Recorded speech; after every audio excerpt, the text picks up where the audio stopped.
Anderson in civil court. They claim there is evidence he was in the white Cadillac that night in Las Vegas, that he got out and fired the shots. From 1995 to date, have you ever ridden in a white Cadillac?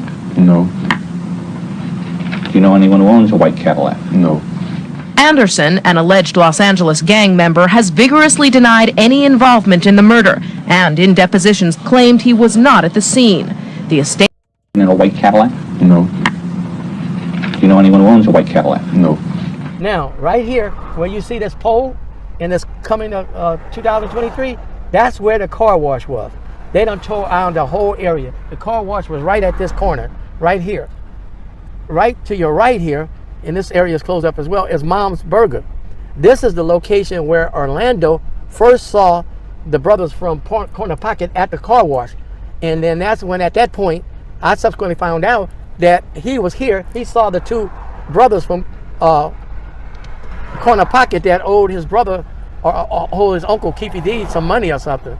And so he wanted to deal with it. So I'm finding out that what he did, Orlando, he went over to Al's grandmother's house, which is over here in South High, and got Al. And they came back over here. When they came back over into this area, after he picked up Al, they drove, I'm making a U-turn to drive, they drove past the car wash. They went past the car wash, which is right here, and they went and they parked right here. Al was driving, Orlando was the passenger. Right here was the car wash. It's all torn down now, but it was the car wash. And they sat right at this position, and this is where Orlando got out of the car and confronted the brothers, the three guys that were shot and stuff. But as he got out and confronted them and got to yelling, the shootout started. Orlando started shooting at them. They returned fire. At least two of them had guns and returned fire. Three of them were struck. Two of them were killed. One survived. Orlando was apparently struck as well. So he got back in the car on the passenger side. I don't remember whether Al had got out of the car at all. But Orlando either got back into the car or fell back in the car wounded. Orlando. Al got behind the wheel, and then he couldn't go straight because Compton High campus was closed. They turned here on Cocoa Street, and they start driving. Al started driving with wounded Orlando in the passenger seat, and they start driving to the corner. And they proceeded this way. By that time, I guess he can hear sirens, because I know I was coming in my vehicle, my undercover vehicle, from the police lot down the street. But he kind of like parked here and got out of the car. He got out of his car, and as I approached with my lights on and everything, because it was an undercover car, but it had bells and whistles on it, and he was like, he literally got in the street out there and flagged me down because he knew my car, you know. And as soon as he did, I kind of jammed my brakes on right there, stopped, saw the car that they were in, noticed the passenger door was open, and Al was frantically hollering, Reg, they shot Lando, they shot Lando.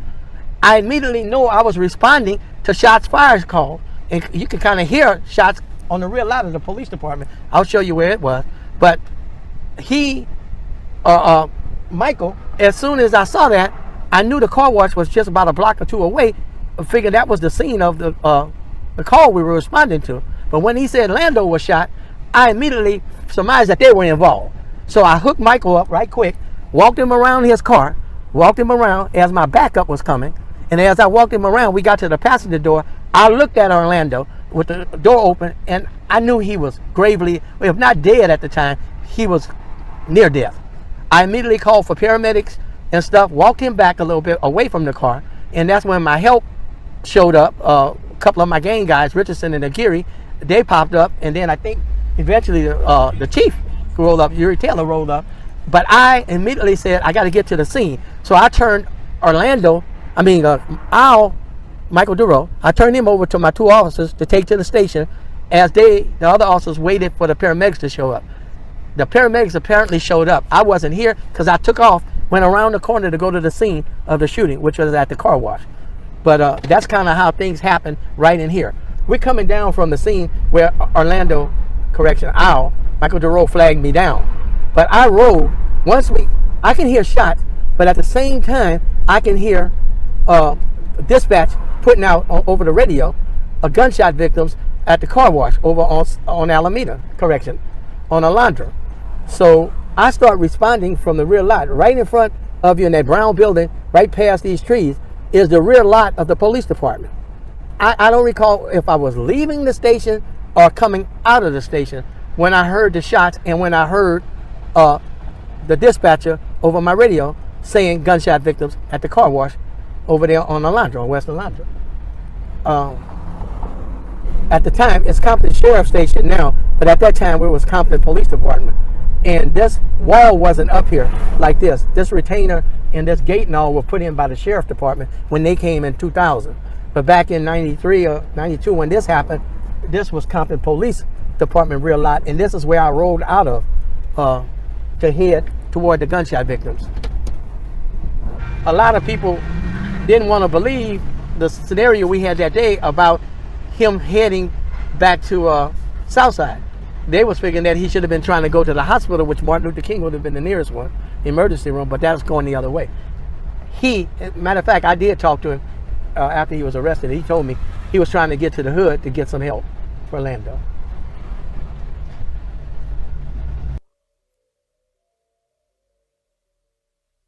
He kind of like parked here.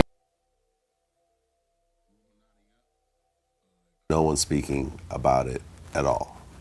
Essentially, neither side is. Not enough evidence for an arrest. Not enough for an arrest for the Tupac murder. Right. So nobody gets arrested. Right. Orlando was arrested for our murder, and at that time, DA kind of held off on our case at that time because of all the publicity. I believe there was just too much publicity. Too many.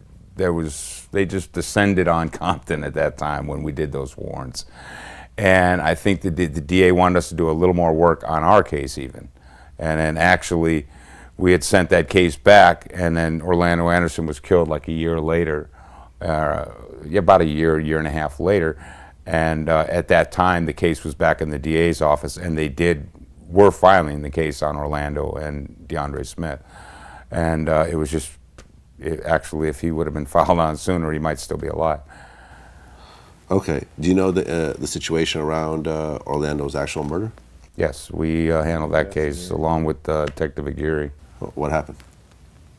We were basically, where he got killed was probably 6 blocks from the police station in Compton. It was right next to Compton High. There's this car wash right there. We were in the back lot of our station, and we just heard a barrage of probably 30 shots go off, and right just south of us. So we're all jumping out of our car heading that way anyway. What had happened was Orlando's grandmother had passed away the night before, and apparently he had been drinking all night with one of his best friends, Michael DeRoe, and they went over to a place called Mom's Burgers across the street from the car wash to get something to eat.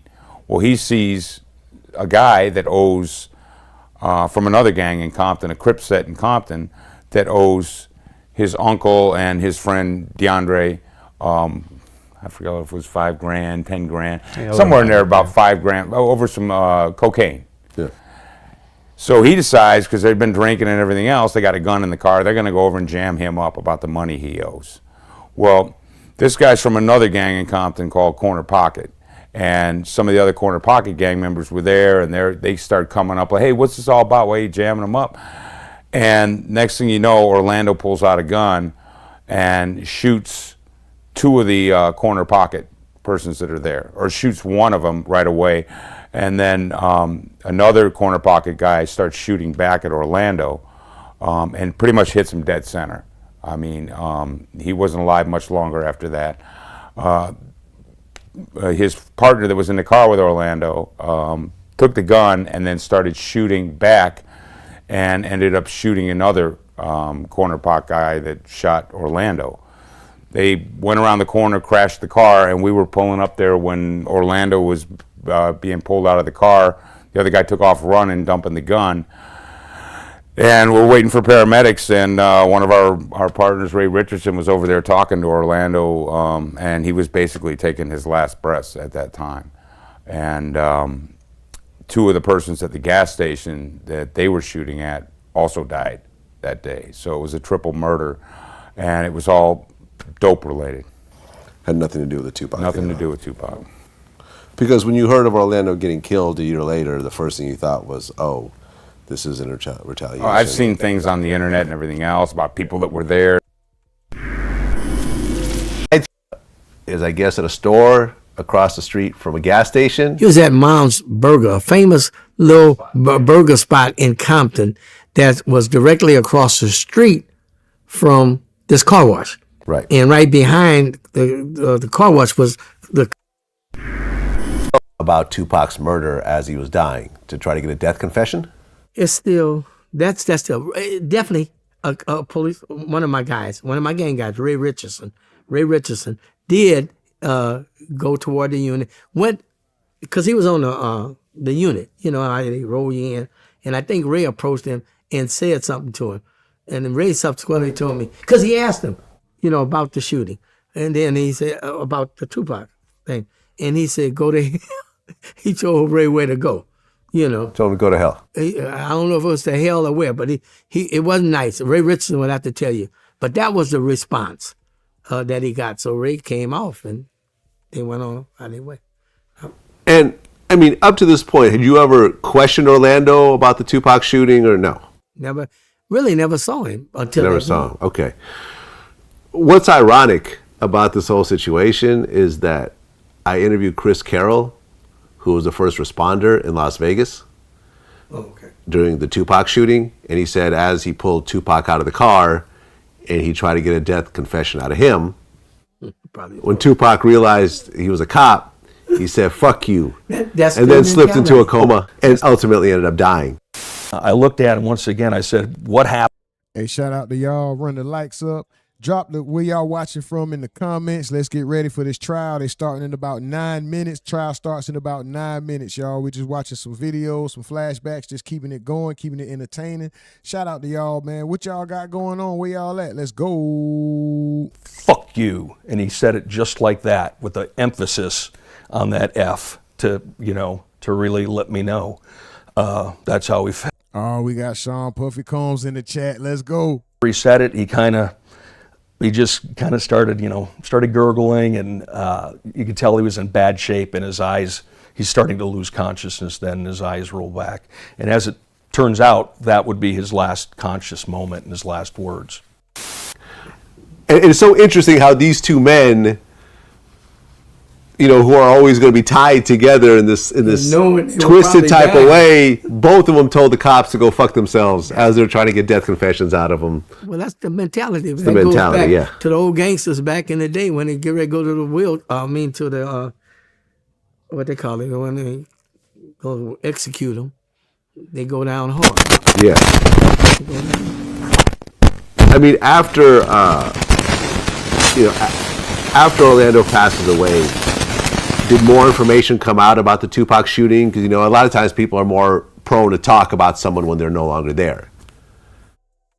Well, things came out, but from the streets, at least my unit and us, we were always convinced who it was, you know.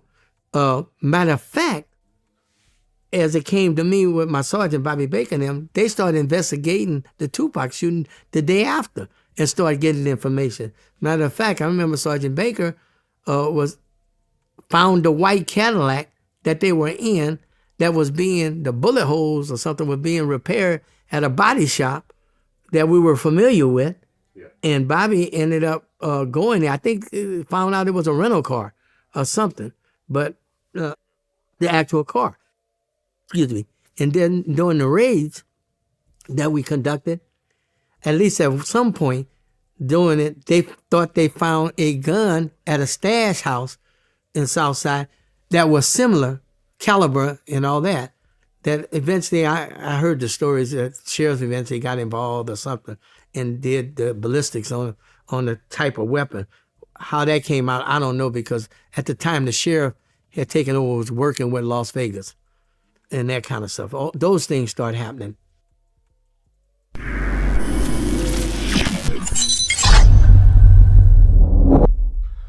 Well, that next year, 1999, there was a Compton Police corruption report, and you and your son were tied into big. Oh, I watch all these little movies. Yeah.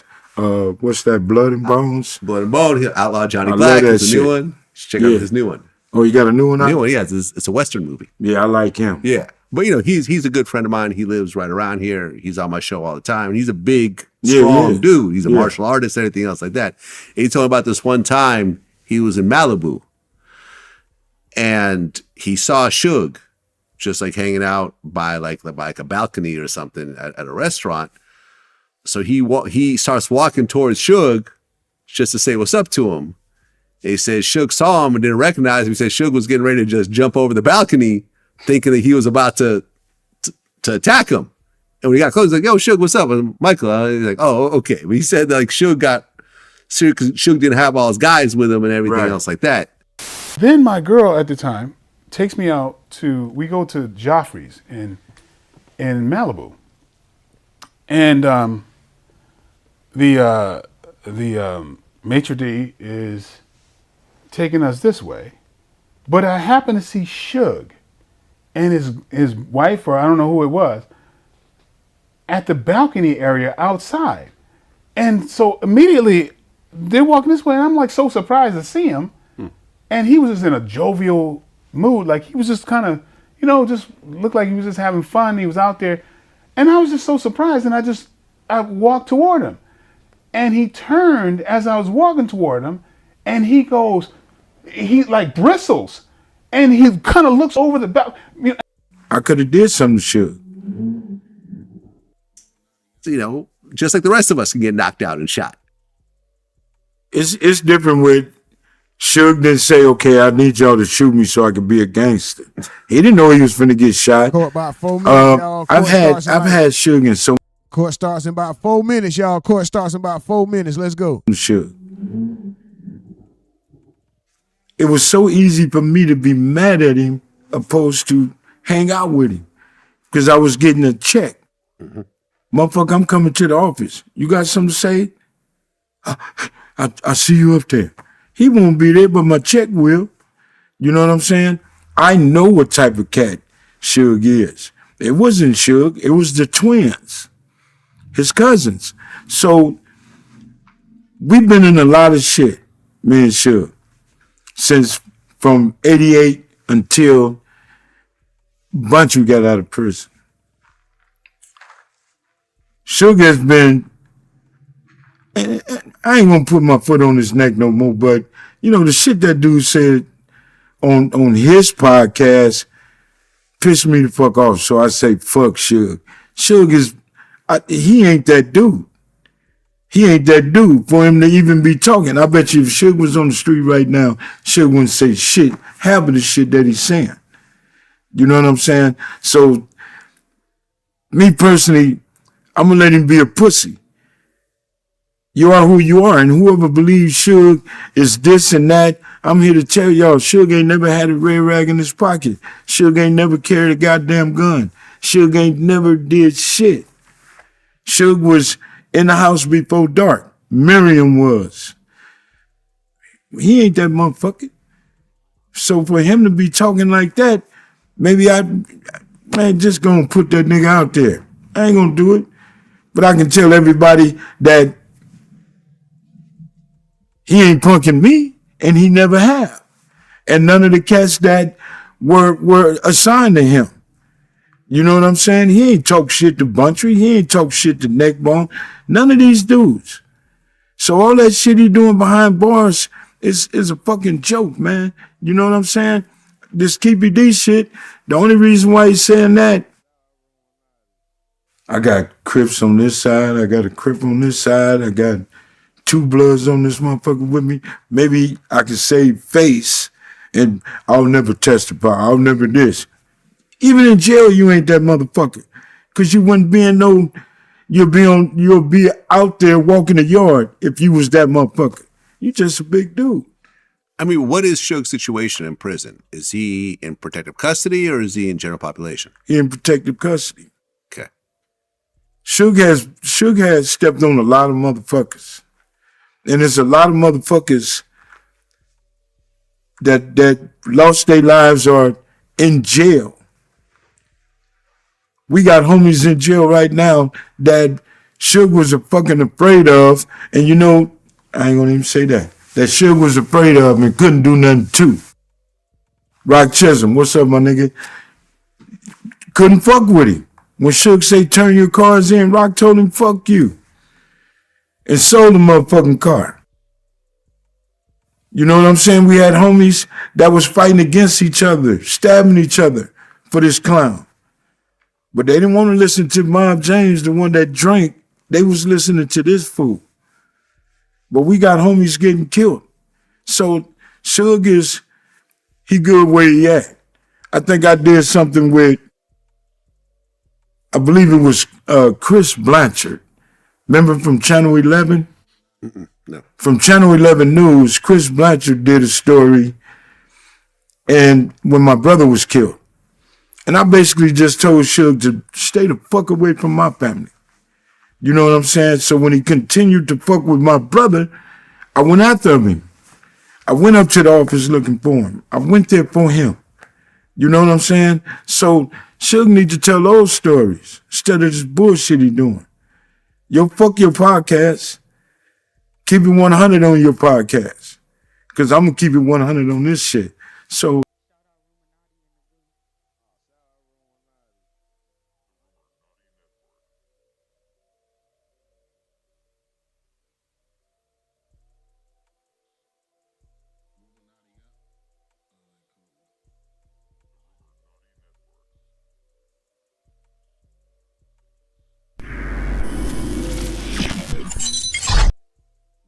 a show. Yeah, ticket. You know, you came up. But this how scared he was. He even had some Navy SEALs in the next room. Yeah. Like, damn, you just fucking scared of this dude? You know, like, damn. Yeah. How does that relationship start to escalate between you and Puffy in terms of, you know, you guys actually offering some level of protection? No, it wasn't no protection. It was just, you know. Whole Snoop Dogg situation. it didn't have nothing to do with Snoop Dogg. It was, everybody came, well, Suge and Bunch, this situation in itself.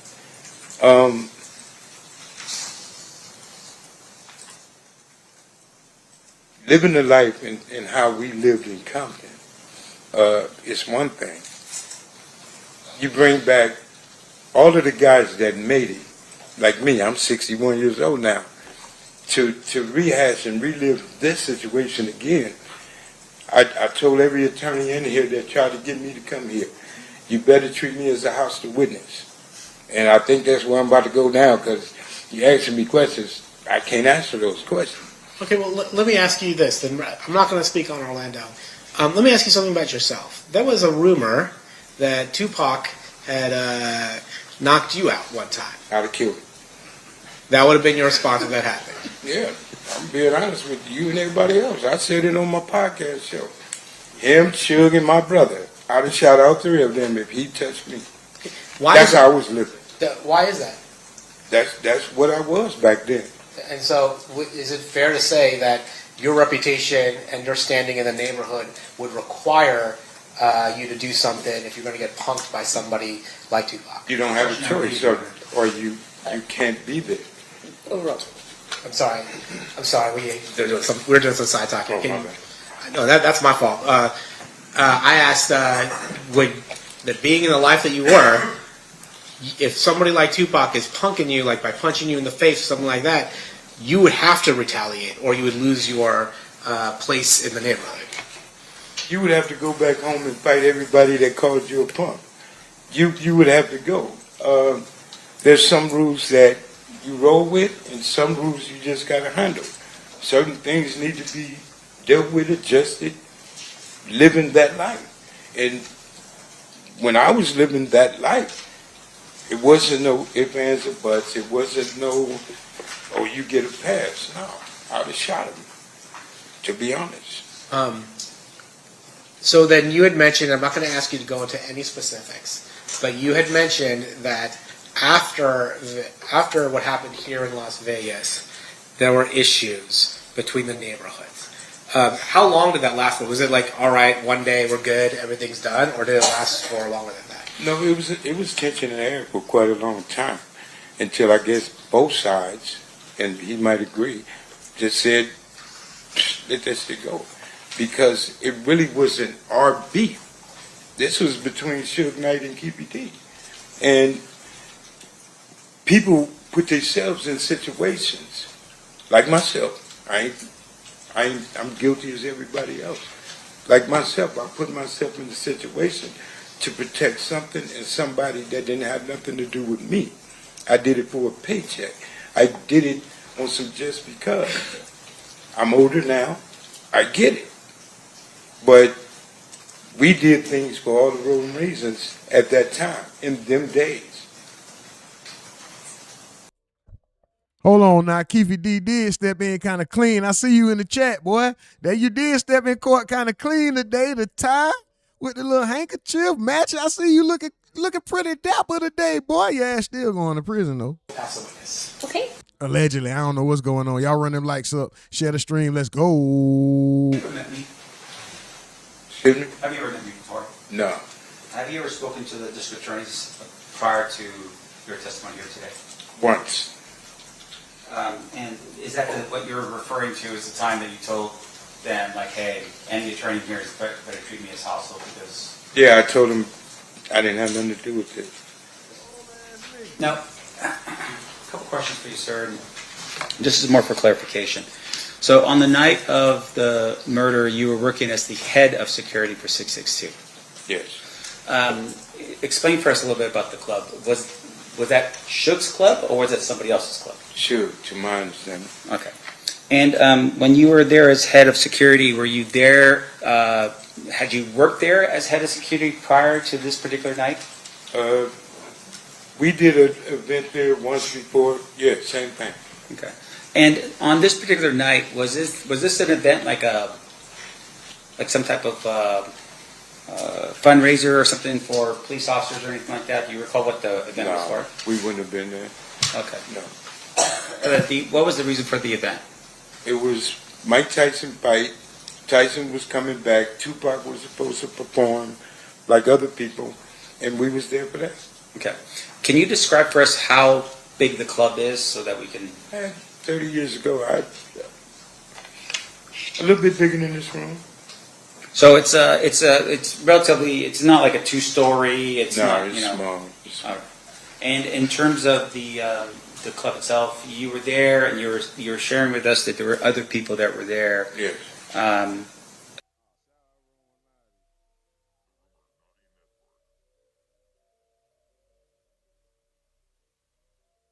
All right, still no sound in the courtroom, y'all. Still no sound in the courtroom. We waiting. Still no sound in the courtroom. Yo, shout out. Is that Muy Drake? Yo, shout out to whoever that is. All right, if I said your name right over there on Kick. We on Kick. We on YouTube. What up with it? Let me call out some names I see real quick before they start making some noise. Because when the court gets to talking, that's when we shut the F up. But right now, we're going to show some love to the chat. Most aggravating chat in the game. Most appreciated chat in the world. Slim Jones, Shay the Sag, Real Keefe D, Maud James, Big Scally, Brian Spates, Sean Walford, Stephen Davis, XO Mills, Emmanuel Puerto, Novi Tide. Is that Novi Tide? Sean Puffy Combs. Shout out to y'all, man. Run the chat up. Ace Man, what up? Did I say Slim John? Who? If I didn't, there it go again.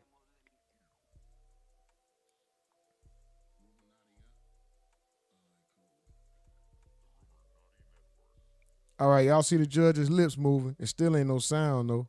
Back on record in State versus Davis, C377407. Normal party present. Anything we need to address outside the presence. Y'all keep running the lights up. Keep running the lights up. Stay active in the chat. Send $1 to $ the Rumonati Network. Help the host get a new mask and possibly something to drink. Other than that, y'all enjoy the ride. Let's go. 45. So we just need to correct the record. We're gonna replace the 149 with the 145. She asked me to put it on the record. Perfect. Any objection, Mr. Sant? No objection. Perfect. That'll be done. Was there anything that you needed to put on record regarding a statement not being introduced? I don't think we need to put it on the record, but Okay. I mean, I know the court has ruled on it, but we made the determination not to offer it. Which statement is that, just so if we ever need an appellate record? Okay.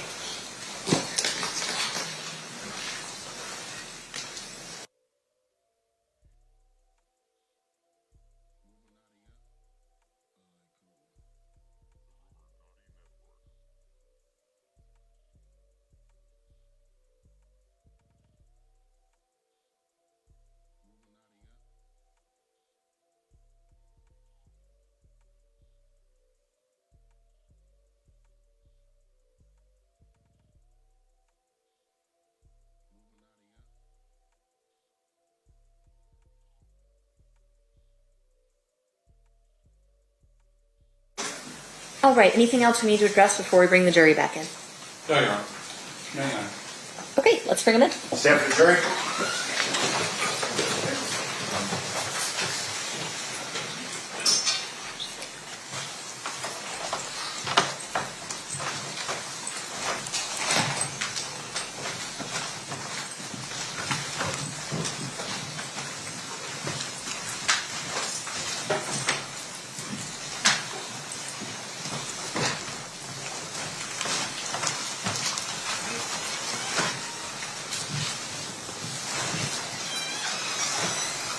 All right, the party stipulates the presence of the jury.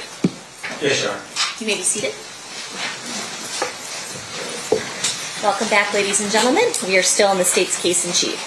State, who's the next witness you will be calling at this time? Denvante Lee. Denvante.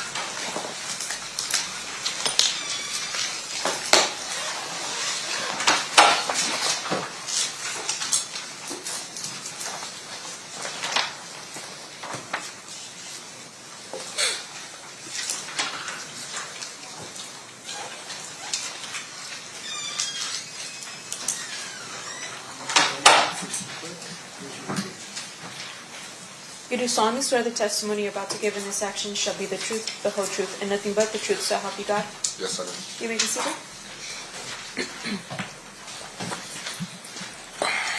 May I please have you state and spell your first and last name for the record?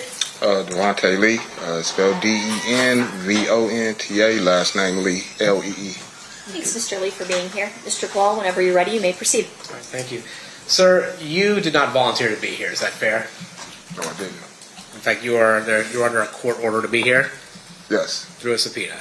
Yes. In fact, you have expressed many times the fact that you do not want to participate in this. Yeah.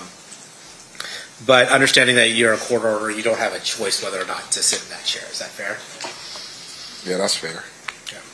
I want to ask you a little bit about the mid-1990s. Where were you living? At the time, I think Hawthorne. Did you ever start spending time in Compton? Yes. And what was, who were you spending time with? My homeboys and people around, you know, friends. At some point, were you spending time with a person you knew as Big Dre? Yes. Would you describe him as a friend? Yeah. And then later on, did you start spending time with a person by the name of Orlando Anderson? Yes, I did. Would you consider him a friend? Yes. Okay. As a result of your relationship with Orlando Anderson, did you start coming into contact with the Southside Compton Crips? Oh, yes, I did. Can you tell us how that happened? Meaning, I mean, we used to go over there and, you know, hang out. And we wasn't from over there at that time, but we knew a couple of people. So, you know what I mean? We go over there, hang out, or whatnot, chill. And then is it fair to say at some point that you were given a option of joining Southside Crips or facing a different kind of repercussion? Yeah, it was I would say it was an option, like, you know, either or, basically. And can you tell us what the either or was? Well, at the time, they it was either we're gonna join or we just can't come around no more. And did you ultimately join? Yeah, I did. And how does that work? How did you join? Or you get put on, meaning have a fight or whatever. Now, things of that nature. Is it always this fight? Is it always a one-on-one, or sometimes is it multiple people on one? Sometimes it's not one-on-one. If you get lucky, you know what I mean, you might get a fair one like that. But other than that, sometimes it's not one-on-one.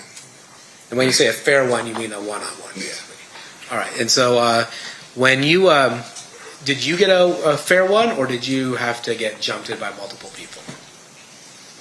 Oh, I had a fair one. Yeah, it was not multiple people. And how'd that happen? How'd that come about? You getting a fair one? I mean, I don't understand the question. Well, did Mr. Anderson assist you in joining the Southside Crips? Oh, honestly, he didn't assist us on joining nothing. He just was there to make sure, because we was, we're friends of his, to make sure basically that we had a fair, shake. We get a fair chance. Won't get dogged out, or not unless you got dogged out by that one, whoever he was fighting. So yeah, he was, he was there to make sure that everything went pretty much as smooth as it can go. And so Orlando Anderson was basically looking out for you. Yeah, he was looking out for all of us. Now, are you familiar with a person that went by the moniker Keefe D? Yes. And who was he in the Southside Crips in the mid-90s? He was a hustler. He was known for hustling. That's what he was known. What I knew from him is he was a hustler. He, grew up around there. That's basically what he was. Yeah. And when you say he was a hustler, for those of us who don't understand what that means, what does that mean? Is he getting money? Is he doing other things? He's getting money. Yeah, he's getting money. That's what it is. And how is he getting on money? A higher level? On a higher level. So he's not just getting. There are some people who are let's say hustling that get money on maybe a lower level, and then there are people who are making bigger money. Is that fair? Of course, you could say that's safe to say. He's on a bigger level. He was on a bigger level. And when we're talking about getting money, are we talking about through working a 9-to-5, or are we talking about narcotics? It was narcotics. All right. And then when you got initiated into the Southside Crips through a fair one. After that, would you hang around the Southside area a lot? Oh, yeah, of course. Yeah. And is it sometimes referred to as the neighborhood? You said it was the neighborhood is like I mean that's where we're from. That's where we're going to be. Okay. And you had said we had talked about Orlando Anderson. Did he have any relation to the Keefe D? Did Orlando? Yeah. Yeah, that was his nephew. Okay. Orlando was Keefe's nephew. Okay. Yeah. And being a Davis, or being part of that family in Southside, was that a big deal? I wouldn't say it was a big deal. I mean, because there's a lot of families in our neighborhood, but they were pretty, prominent family, And then, did the day you got initiated, did DeAndre also get initiated? Yes. And are you familiar with somebody by the name of Terrence Brown? Yes. Was he older than you, or was he your age? Yeah, he was older than me. So, yeah, he was older than me. So I assume he was in before you were in. No, yeah, way longer. Yeah, before, yeah. He's more of a you were kind of in the group that Big Dre, Orlando, that age group. That was that. Yeah, that's that era. Yeah, that was. Yeah. And then Terrence Brown was, I'd say, would it be fair to say Terrence Brown was part of an older group along with Mr. Davis? Yes. During that time, did the South Side have any rival gangs in Compton? We had a lot of rival gangs in Compton. Yeah. It's a lot, Understood. Was Mob Piru one of those rival gangs? Yes. And Looters Park Piru also? Yes. In the mid-90s specifically, like 1995, 1996, was there a war going on between Southside and Mount Piru? Yes. I'm going to focus your attention to around 1995. In 1995, were you aware whether or not Mob Piru was associating with a music label? Yes, I did. Yeah. And what music label was that?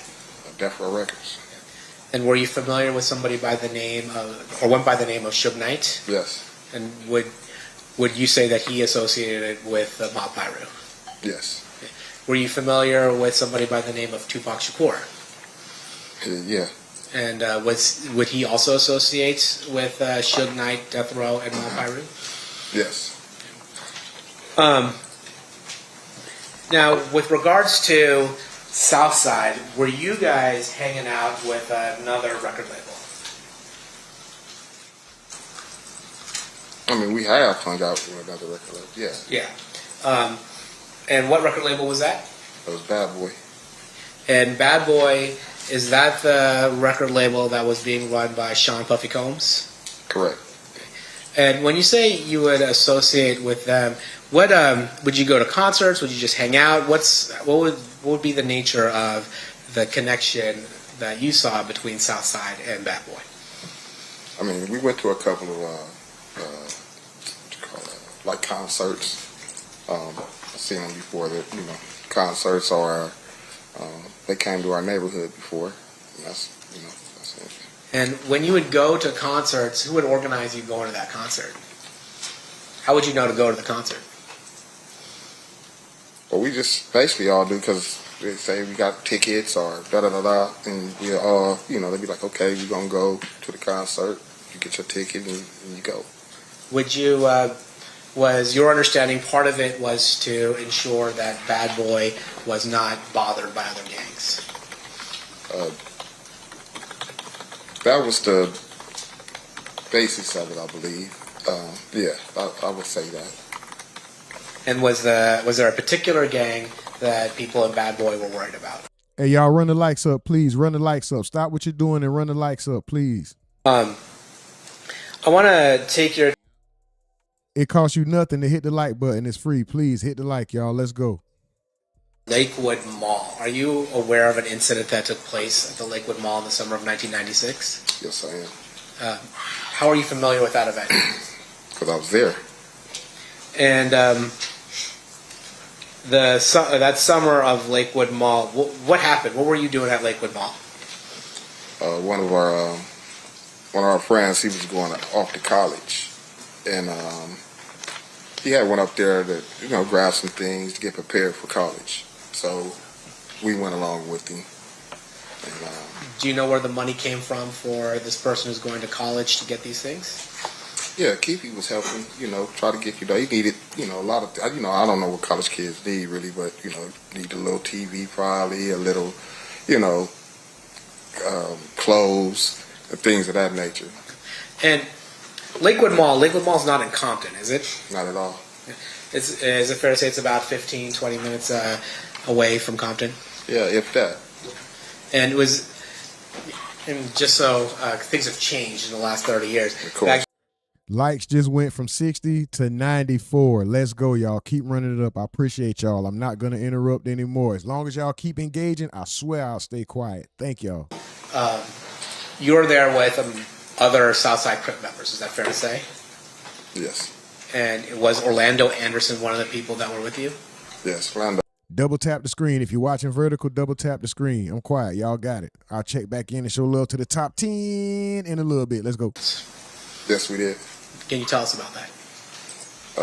Well, we basically were coming from different sides of the mall, and we're, walking towards each other, and I guess we basically seen each other simultaneously. And we noticed people.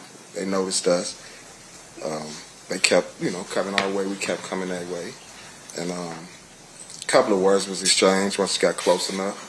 You know what I mean? And that's when fight broke out. So a fight broke out? Yeah. And by that, we're talking about people punching each other and tackling each other. Yeah. On the other side, were you aware of somebody by the name of Trayvon Lane there? Yeah, I was aware of Trayvon. Yeah. And in particular, there's talk about a death row chain or medallion hanging from Trayvon Lane's neck. Did you see that? Yeah, I seen. Did I see the chain? Yeah. Yeah, I seen the chain. Okay. During the fight, did anything happen to that chain? Yeah, during the brawl, it came off his neck. Now, let me ask you something about the significance of a chain or something like that. Is there any special significance to taking somebody's chain? Yeah, I would think so. Yeah, yeah, of course. Can you explain that? I mean, that was their logo, and so it's like you taking that from them is, like you got something, to at least harp about or to say, hey, look, I took this. That's all it would be. Would it be considered disrespectful to rip somebody's chain off? Yes. How did that brawl end? Like what made you guys stop fighting? Oh well, the police came. You know what I mean? The police came, separated the parties. They didn't even try to talk to nobody or nothing. They just wanted to get the situation under control. Everybody just, leave. Just get out of, get out of there. So that's what they did. They came in, it separated us basically. We went our way, they went their way. Is it fair to say that Lakewood is a little different of a place than Compton? Yeah, somewhat, yeah. Yeah, it is. A little more suburban? A little more, yeah. Yeah. It is. And at that point, it sounds like that whoever the police was in Lakewood just was asking you guys to get out of there, right? Yeah, they just wanted to be, in the mall. It's, families, kids, they just wanted to get it handled, situated, and get people out of there. Permission to approach, Your Honor? You may. I'll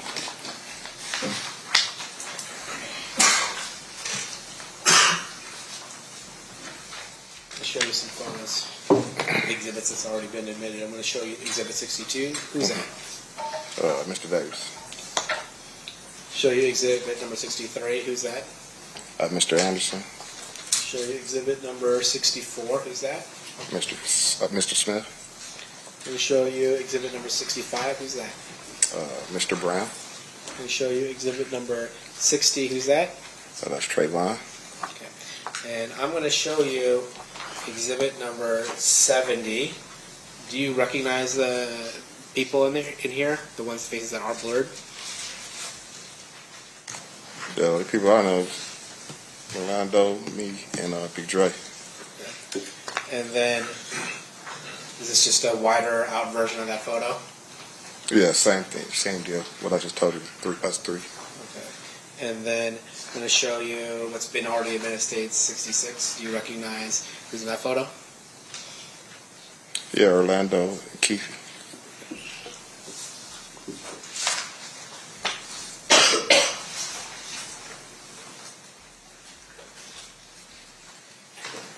Did you go to the Mike Tyson fight when Mike Tyson fought Bruce Seldon the weekend that Tupac Shakur got shot? No, I didn't. How come? I was incarcerated. It's fair to say that that incarceration began in July 8th of 1996? Yeah, somewhere around there.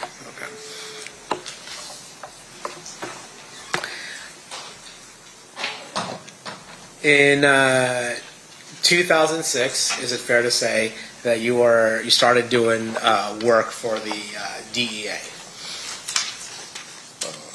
Yeah, HIDA. Yeah, HIDA, yeah. Yeah. And is that after you got caught trafficking some drugs as well? Correct. Okay. And in the mid-2000s, you got 5 payments, is that right? I think something like that. And that was for $2,000, $500, $1,000, $1,300, and $500 for a total of $5,300. Is that fair? That's probably fair to say. I don't know exactly. You don't remember, Yeah, but if I told you that, you wouldn't disagree with me. No, not at all. Okay. Court's adjourned. Still pass the witness. Okay. Cross, Mr. Swift. Thank you, Your Honor.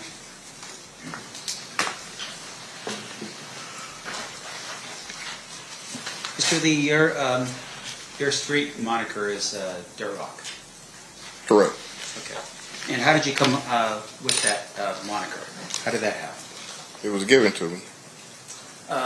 With regards to your testimony here today, you've told us a little bit about your work with HIDA. That's for drugs, correct? Yeah, correct. And while drugs and other things. HIDA is a task force, so it's drugs and everything. It's ATF, DEA, all that. Right. Right. And with regards to your work with HIDA, of course, because it's about everything, technically, if you saw other types of crimes being committed while you're working for HIDA, you would tell the HIDA people because it's part of the overall task force, right? No, I'm not necessarily. I'm gonna tell them what they asked me about. You know what I mean? I'm not gonna tell them nothing outside of the realm of what they're seeking or looking for. Right. And fair to say, though, with regards to what they were seeking and looking for, at some point they were targeting Mr. Davis as a drug dealer, right? Yeah.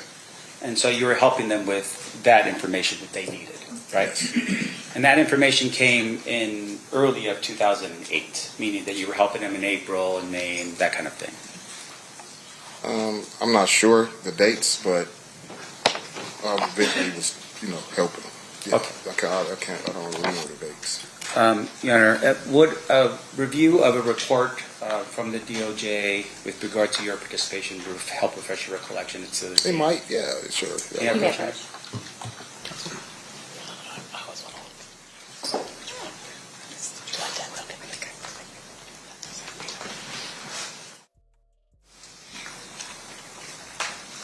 Just take a look at the report, look at the date, don't say anything, and then I'll ask you some questions.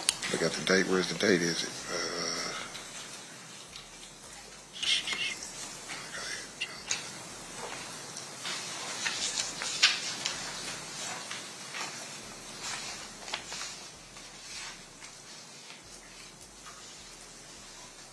Okay, I recall. Yeah. Okay. And with regard to this document I gave you, it looks like the date that I've shown you is the date for July 10th, 2008. Is that right? Yes, that's the date that's on there. Okay. And fair to say for the jury, once again, you're working with the HIDA team, and that's even prior to July of 2008, you were working with the HIDA team. Fair? You said prior to July of 2008. 2008? Yes, sir. I was working with HIDA. I only worked with HIDA one time, so I don't know what you're trying to insinuate. All right. And I want to make sure that the jury, that we're clear for the jury. I understand. I'm showing you my job here. Would a review of another document help you refresh your recollection as to how many times you worked with HIDA? It might. Let me see. This is,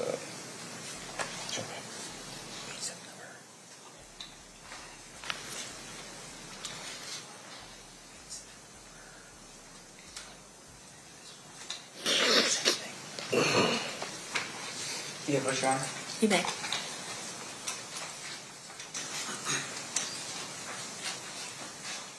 Sorry. All right, sir. Now showing you the document. You recall having an interview with a couple of the special agents from HIDA on September 10th, 2007.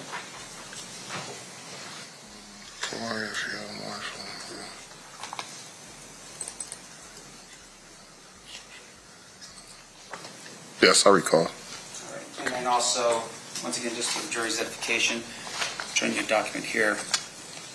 Were you also working with HIDA on April 3rd, 2008? See, working and being interviewed is two different things. Okay, so you're being interviewed by HIDA on April 3rd, 2008. Yeah, that's what it says. And you were given information with regard to Mr. Davis on April 3rd, 2008, right? I didn't get no information about Mr. Davis. I didn't even know at the time what, you know what I mean? I was there on what I was there for. Once again, this is about drugs. I'm talking about drugs. So with I am regards to, regarding 2008, April 3rd, were you there to speak to HIDA agents about drugs?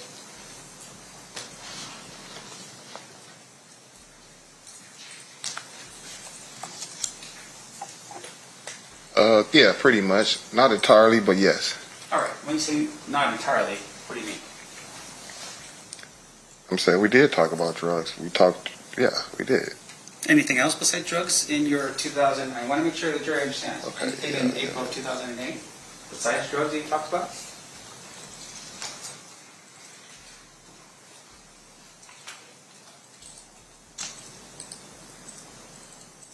No, that's it. That's all we talked about.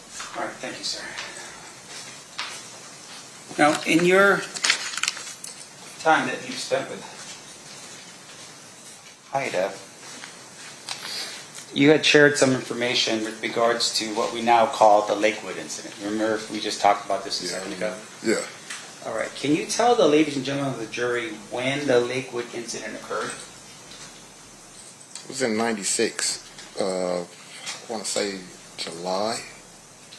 That's what I want to. Yeah, that's July. I feel it's July of 1996. Can you help us as to how you know it was in July?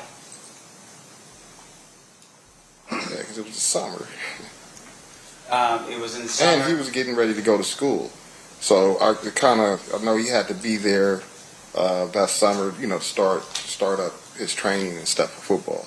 Okay, so if somebody else, an FBI agent, came in here and told us that it was a couple weeks before the fight in Las Vegas, would he be mistaken? You said who came in and said what? If somebody else testified about that date and said it happened a couple Objection, weeks Your Honor, before. to have this witness talk about what another witness stated. I'm just asking you. And that witness stated what he said. We can't All right, opine as to whether he's mistaken or not. I'll withdraw the question, Your Honor. Okay. Let me ask you this. You shared the details of the Lakewood incident, right? You told people you described it, fair? Describe it to who? To various different people over the time since the time it happened. You explained it to various different people. In fact, to us right now, today. Yeah, so I mean I did because I'm doing it to y'all right now. So yeah. Right. And so with regards to your description, can you tell us, describe for us what happened during the Lakewood Mall incident? Same thing I just told. We got to fight. Yeah. Now, isn't it fair, though, that at some point in the future, and I want to make sure I'm clear as to the date, you had an interview with a Detective Mogg from Metro? Oh, yeah, I did. Okay, and you recall that interview was actually on July 11th, 2023 in Las Vegas? Yeah, about that, yeah. Right. And would looking over a transcript of your interview with Detective Mogg help refresh your recollection as to what you told him on that day? Well, I couldn't tell him too much more different than what I already said, so yeah, come on with it. Right. All right.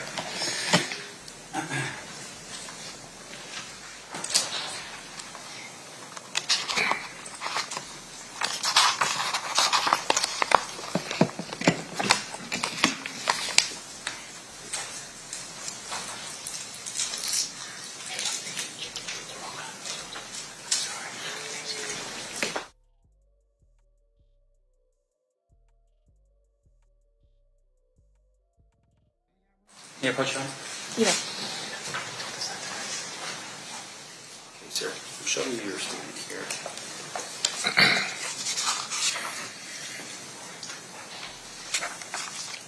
And I want you to read the highlighted question.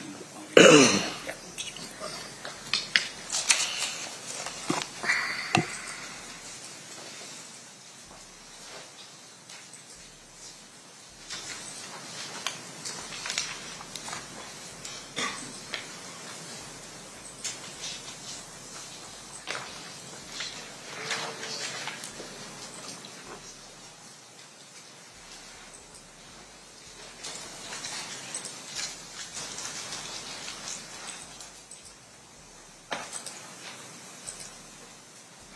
Okay. Now, what's your question?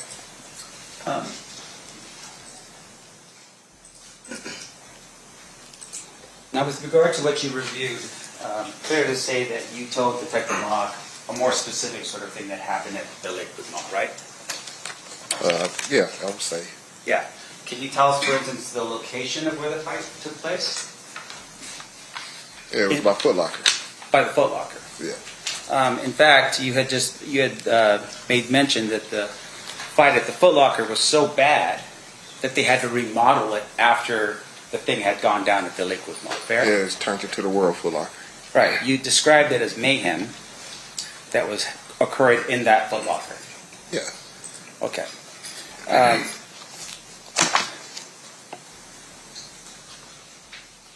One moment, please, Your Honor. Of course.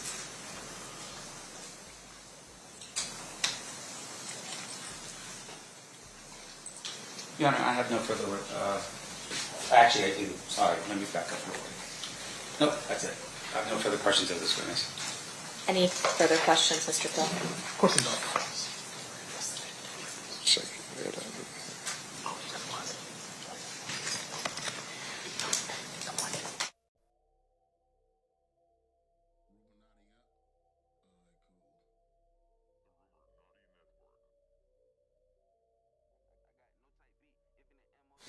Your Honor, I'll pass the witness except for one thing. I don't think I moved before the witness, please. I don't think I moved the exhibits into evidence. I just want to be clear about that before the witness is off the stand. Okay. Which is state is moving proposed exhibit 71, 70, 65, 64 into evidence. 64, 65, 70, and 71. That's impressive, yeah. Any objection? No objection, Your Honor. They'll be admitted. Thank you. Then with that, no further questions. All right, one final thing, Mr. Lee. Anybody from, any members of the jury have any questions for this witness? Okay, got it. Can I have the parties approach?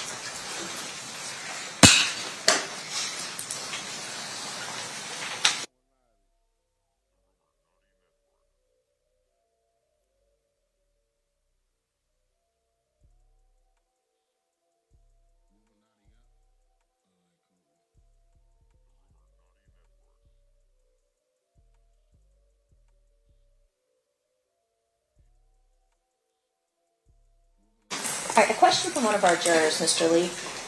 What did you receive multiple payments for if you gave information to HIDA once? Well, it was during, the course of the investigation and things like that. That's what it was for. During the course of the whole thing, they have different ways of, looking out for you or giving you something to try to help your situation or something like that. Any follow-up based on that state? Nope. Defense? No, Your Honor. All right, thank you for being with us, Mr. Lee. You are excused. Thank you. You're welcome.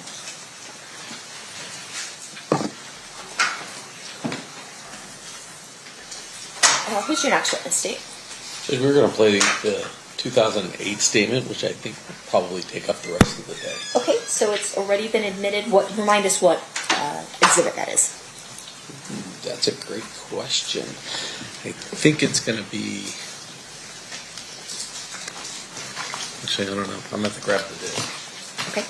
I have it uploaded on my computer. Do you know Ryan? Okay.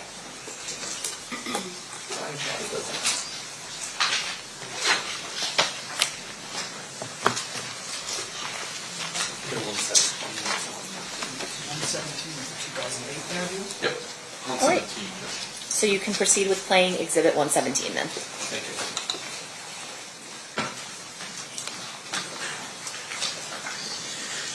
If we just maybe the volume down in the beginning because it's really staticky, and then we'll turn it up when they start talking.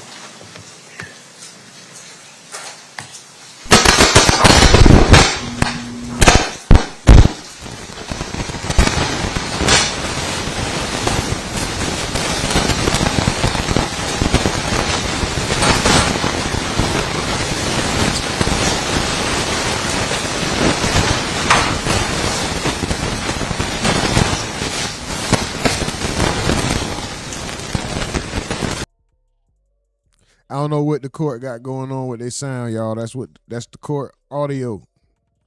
That's court audio. Let me show you.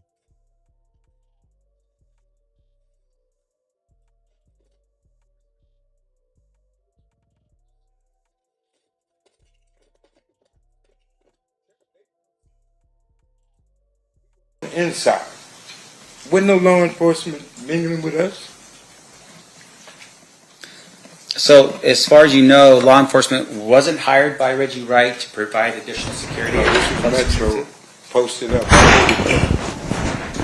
And so they were there specifically just to, like, up, what, guys. harass I don't know or what's going on. just send a warning or what? That's No, court they audio, were there. guys. That's court Like when you audio. have events in Las Vegas, everybody know. You're going to see Metro here, every block. But they got it fixed yet? That's courtroom audio. That's courtroom audio. Hope it didn't blow your speakers out. I'm glad I came to the computer when I did. Shit. Let's go. It's still being on, guys. Hold on.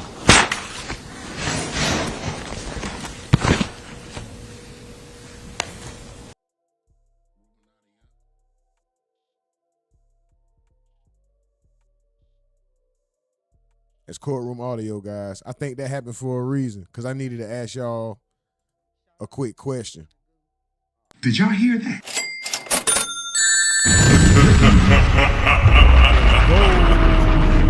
Shout out for the 199 Super Chat Super Step. Big Rob from the group home says, Kid Chaos in the building. Oh, love, fam. Shout out to you, bro. Big Rob insists on me being a battle rapper by the name of Kid Chaos, man, which is probably a great attribute. I appreciate you, brother. Shout out to you, Big Rob. Hey, man, you hungry? Okay, courtroom audio back good, y'all. I'm gonna mute back up. Shout out to y'all. Keep running it up, please. Keep running it up, please. Share the stream, like the stream. Stay active in the comments. Rumonati up. Here about 1:30. Hold up. Did they have any of that white home winter? I'm just saying, Vlad wouldn't have fixed the stream for y'all. Vlad wouldn't have gave y'all a fix for the courtroom audio. Look, it's messing up now. Go to Vlad's stream. I bet you hear courtroom audio. We the best.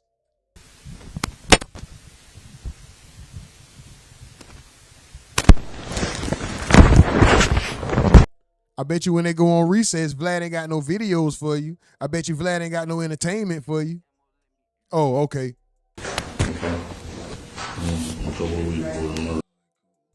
Take your ass over there then. Good stuff.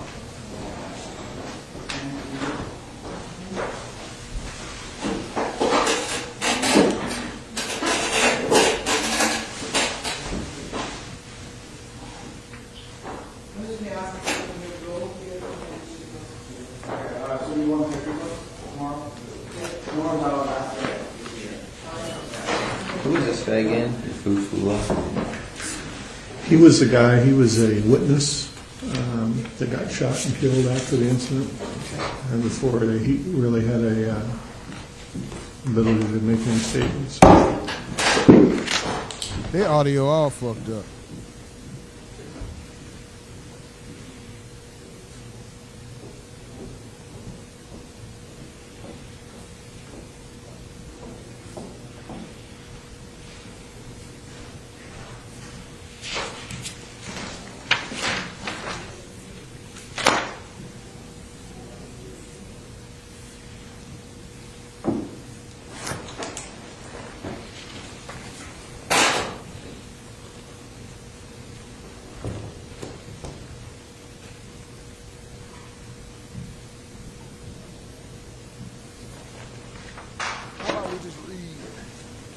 What they have posted on the screen, since they aren't going to proceed themselves. Vlad wouldn't stop the screen and read. Oh, my bad. Trying to see if I can hate him at this point. I am. Come to death row. No, I'll just do this. Witness says, they got shot and killed after the incident. He's talking to They want to move it now. Crew, Bitch.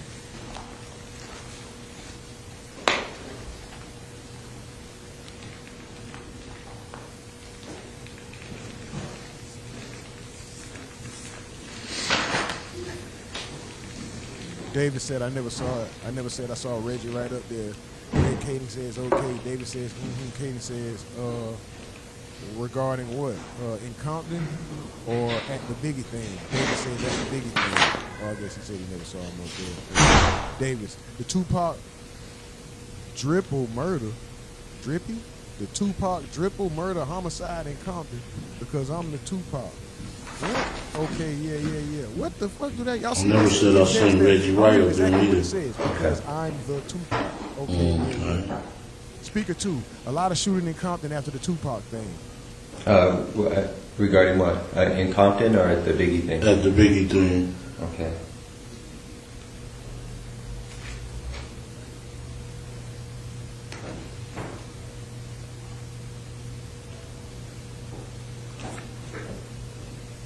Let me hit on Vlad real quick. No, this bullshit, man. Shout out Vlad.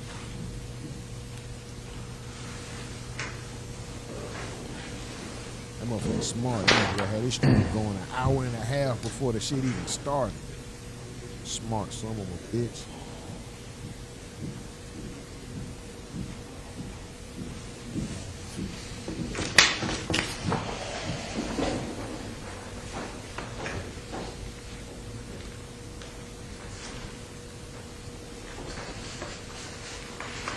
The two quadruple murder homicide in Compton. Concerning the two, okay, yeah.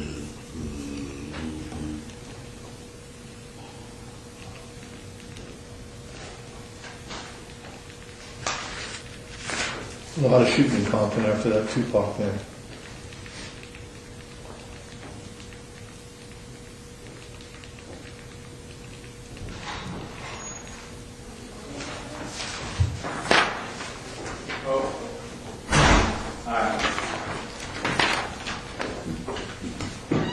Sorry for the late, guys. You know how it is. It's so difficult out here to make a living. Trying to hustle?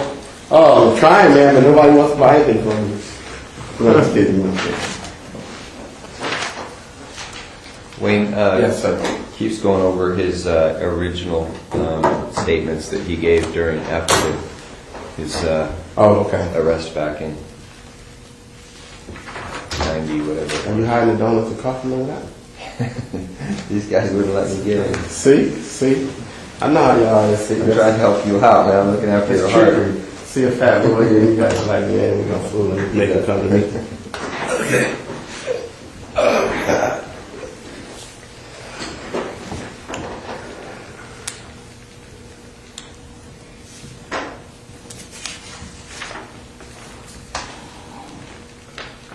Checking for peace. No, it's just sound job. I was wondering.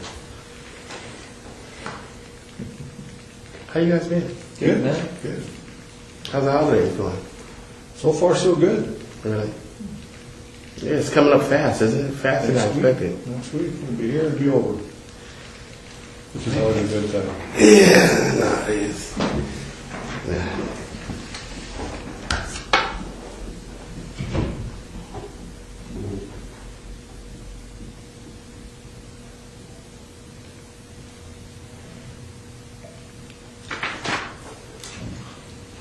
Is my secretary here? Or someone else let you guys in? It was open. Oh, it's open? Yeah. Oh, okay. Some dude came in with like a cart full of food. People came out like ants, man. Oh, okay. They got some guy pulling a cart around selling sandwiches.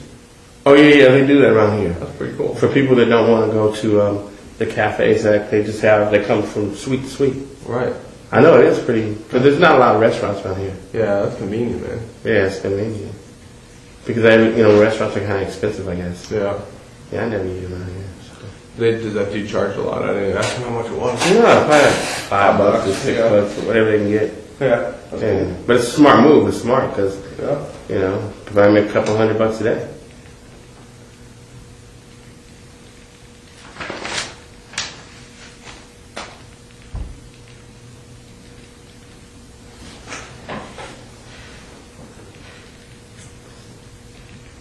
See you in a while, man.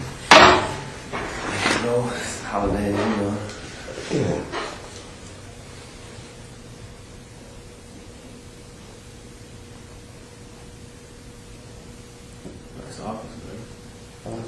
meager surroundings.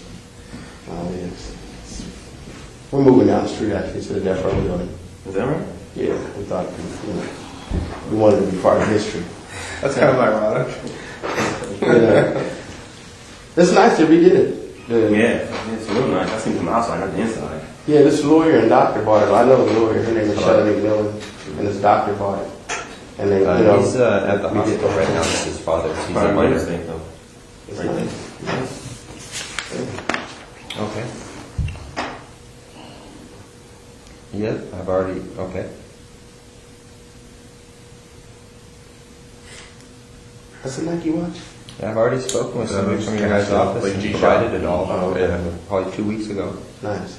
Thanks, man. My wife got it for me. Yeah. She loves you, huh? A little. Only on my birthday. Yes, fruity by. Yeah, birthday. Fruity by. Yeah. Calling your birthday? Yes, I do. I don't have it with me right now. I'm actually at work and I'm in a meeting, and he has his medical card with him because he's going back in for another pre-op today. His mom does. And Well, you should have stayed where your bitch ass was at if that's how you felt. You ain't have to come in here with hatred and negativity. You should take your bitch ass back where you was and stay your bitch ass over there. Bitch ass nigga. I don't know. 3-3. Did it make you feel better to come somewhere and be hateful when everybody vibing and doing their thing? Did that make you feel better? Bitch ass nigga? What kind of throwaway? Boost? Oh, oh, they changed them. They're nice. He's fine now. Okay. Throwaways. That's what they call you? You just gotta throw them away faster, man. I was, we had a motherfucker sitting next to me. No, he ain't even went ball phone for me.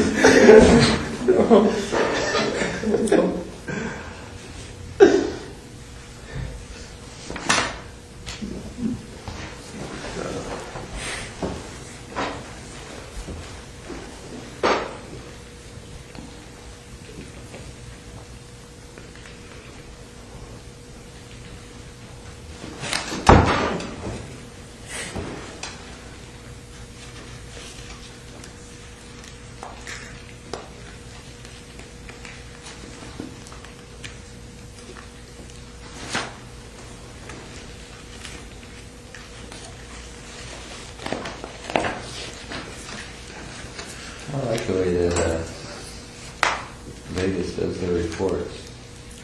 It's almost like a federal report. Yeah. A lot of those agencies have adopted that federal reporting system the FBI uses for the way they structure their reports. I don't know why.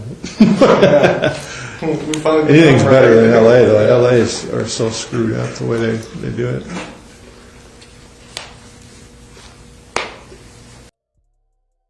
Hey, shout out all the new subs. Appreciate y'all. Let's go.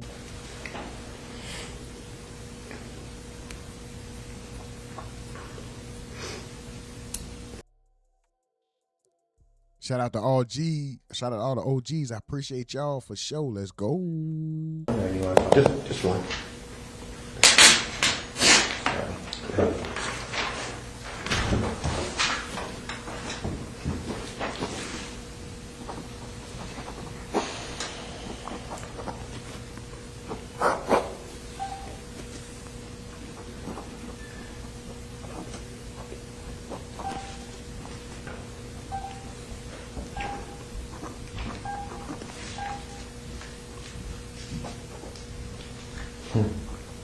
Yeah, we got accused of doing this one too.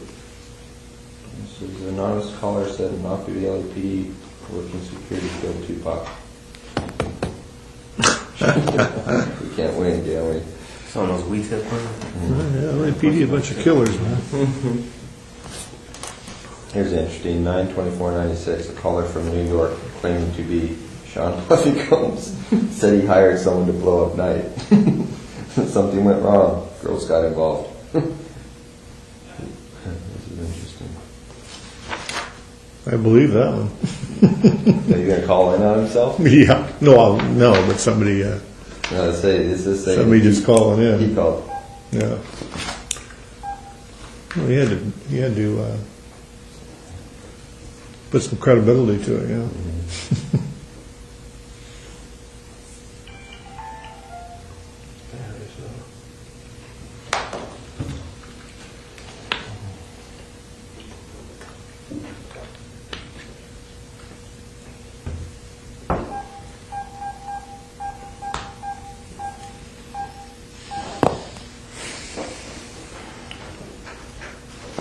Keefe, the second one's is almost identical to the first one, so we don't need to go through that if you haven't already.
Hey Keith, the guy who wrote that wants to know if you still have the girls going to the club selling ecstasy.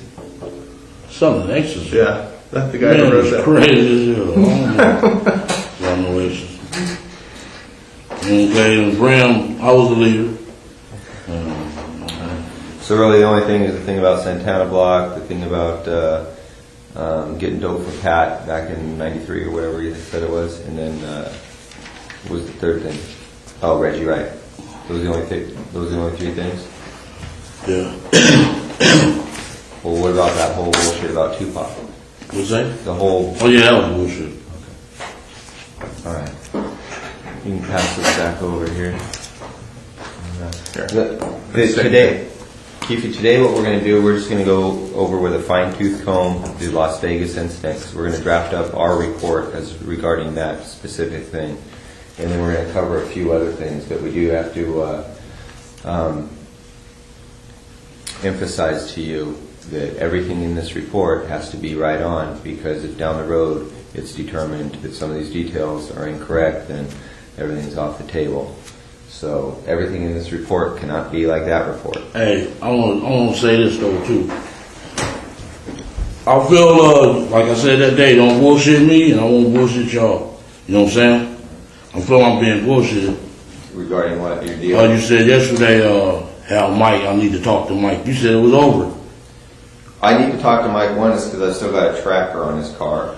Two, I need his statement regarding the place in Paramount that was in his name. And there's some questions that are regarding to Mike. We're not bringing Mike in order to arrest him. But since Mike already knows that the police have contacted you and you're working with them, there should be no problem. It's up to Mike to keep his own mouth shut, and we're not going to be asking him about his people or his associates. That's not of concern to us. Yeah. If you hadn't told Mike, we wouldn't have talked to him. We wouldn't want to talk to him. Okay, another thing. I know y'all been over Kevin's house. On surveillance? No. No, we've never been to Kevin's house. You haven't? Ever. Because I feel, why would y'all why not hire Edie? There's some problems, in my opinion, and this may not be a shared opinion, but I just don't believe in Edie's ethics. I think he's a dirty attorney. I think that Edie will lie, cheat, and steal in order to get himself out of any kind of problem. I think that there was ethical problems with the way that he had Orlando testify on behalf of Suge Knight, and that whole thing is a problem we don't want to have to deal with. And as you know, ED Fall also represents Michael Thoreau, and we just don't want all those problems. He represents Michael Thoreau right now? Well, right now. Him and Renee Campbell. Yeah. You know Renee Campbell. And I know Al was in San Bernardino. He ain't had no fucking reason being down there. You know what I'm saying? I'm up on everything, dude. You think I'm not? Well, Keefe, you know, you got to do your homework. We respect that. Don't read too much into anything. I'm not gonna do nothing to them dudes. I'm over, man. But I'm up on everything, dude. Well, that's why he was in San Bernardino. What the fuck? He wrote me a letter. I'll never tell on you this and this and that. Ooh, man. I know you was in San Bernardino, coming to MDC, coming to see y'all, all that. I know all that shit, man. It was about 2-3 years ago. I know about the Tommy thing over there in Carlton Square. Boom. He told, man, I know a whole lot of shit, dude. Okay. Well, you probably know more than us. You know, we're doing our homework as we go. That, again, we just don't want to deal with those problems that come along with Michael and that attorney. You know, I don't believe in the guy. Yeah. You know, I've had my encounters with him before, and they didn't go well. Yeah. And Keefe, some of the people that might be real close to you that you may want to protect may be the same people that sold you out. So take that into consideration when you're saying, I don't want to give up Compton, I don't want to give up my homeboy, stuff like that. I'm not saying anybody did it, but I know close to you may have. Yeah, I know. He said Eddie or Pat could be working with us, and that fucked me up. You know what I'm saying? Well, Keefe, let me say this. I know you. And I know. Let me say one more thing. Yes, sir. And you said, I got some shit gonna break your heart, gonna break you to your knees. I know y'all was gonna arrest me for this shit, man. You know what I'm saying? I knew that shit, though. You know what I'm saying? Yeah. But that's how it goes. That's how the game goes. Yeah. You know how it is. Yeah. These dudes are cold, man. Well, let me say this too, Keefe. I'm serious. I never thought I would retire. But y'all heard me on the phone, man. I'm through with this shit. You know what I'm saying? Too many dirty motherfuckers, low down, cross artists, and everything. But they don't know I'm putting the double cross down. Fuck it. I'm with y'all. And now, let me say something. Yeah. You know, I know you have used Edie and you feel comfortable with Edie. But I want you to say this, and I know you send him a lot of business stuff. But I would think you would think at this point that maybe you shouldn't think that way because you wouldn't be here. Because a lot of people that he dealt with may have participated in getting your ass here. I know. So I think you might want to look at it a little differently. Yeah. You got to look at the whole picture, and I think you're starting to do that. And when with Snoop Dogg uncle, you know what I'm saying? Then at the airport with the fuck ass plane tickets, y'all ain't got him out. And his wife even put him on blast. Said, I don't know how you got out. Just hold on. All the people, all the speculation. Just hold on to that. I'm just leave it alone, yeah. I'm just leave it alone. Because that'll make me mad, all that shit. That's why I smoke weed. Because I'm a dangerous motherfucker without smoking weed, dude. I get mad at easy, you know what I'm saying? We know you, man. We know what you can do. That's how Greg is without coffee. Yeah. Y'all be sitting there, keep me calm, keep me from hurting people, man. You don't want to do that. Well, you know what, man? Just like you out the game, leave all that behind. Yeah. Stop. My advice to you, but just stop thinking about who did what, and just think they all did it. Yeah. And then just trust the person that's sleeping in your bed with you, your wife. Other than that, just shut it down. You let's just go forward. No, and your lawyer. Or your lawyer. Yeah. Don't be trying to. I understand. This is a dirty war. And let's let this Greg got some other stuff he wants to talk about. Okay, good. Yeah. What this ultimately comes down to is how valuable your life is, your family. And when I say your family, I don't mean your extended family. I mean your brothers and your sisters and your wife and your kids. That's it. Anything beyond that, as far as we're concerned, is fair game. Kevin will work out his own deals. Speedy ain't got a lot on the table. I don't think that's going to be a problem. And you know, we'll throw that one in if that's what's important to you. We'll throw that one in. But besides that, man, everything else is fair game for us. I just want to say this, and me and Keefe had that conversation. I tried to explain to Keefe. You know, some people out there that you may have love for, but you can't control. That their stuff is way out. That's not within your zone. You know what I'm saying? So You have to understand that. You know, But all the son of a bitches did me dirty, you know. they're not, you know, they're out of the zone. So a lot, majority of them, you know what I'm saying? Again, don't think beyond your family. Don't Yeah. be concerned with anything beyond your family. Right. Kevin will come in, he'll work his own deal out. He's got to do that. You know, he's got a lot of liability out there in Richmond. And so your brother's going to have to come in and work his own details out, which I'm sure he'll do because he doesn't want his own family disrupted. and he can help himself, but if you can't control him, you know, that's his situation. He created. Yeah. You don't have nothing to do with you.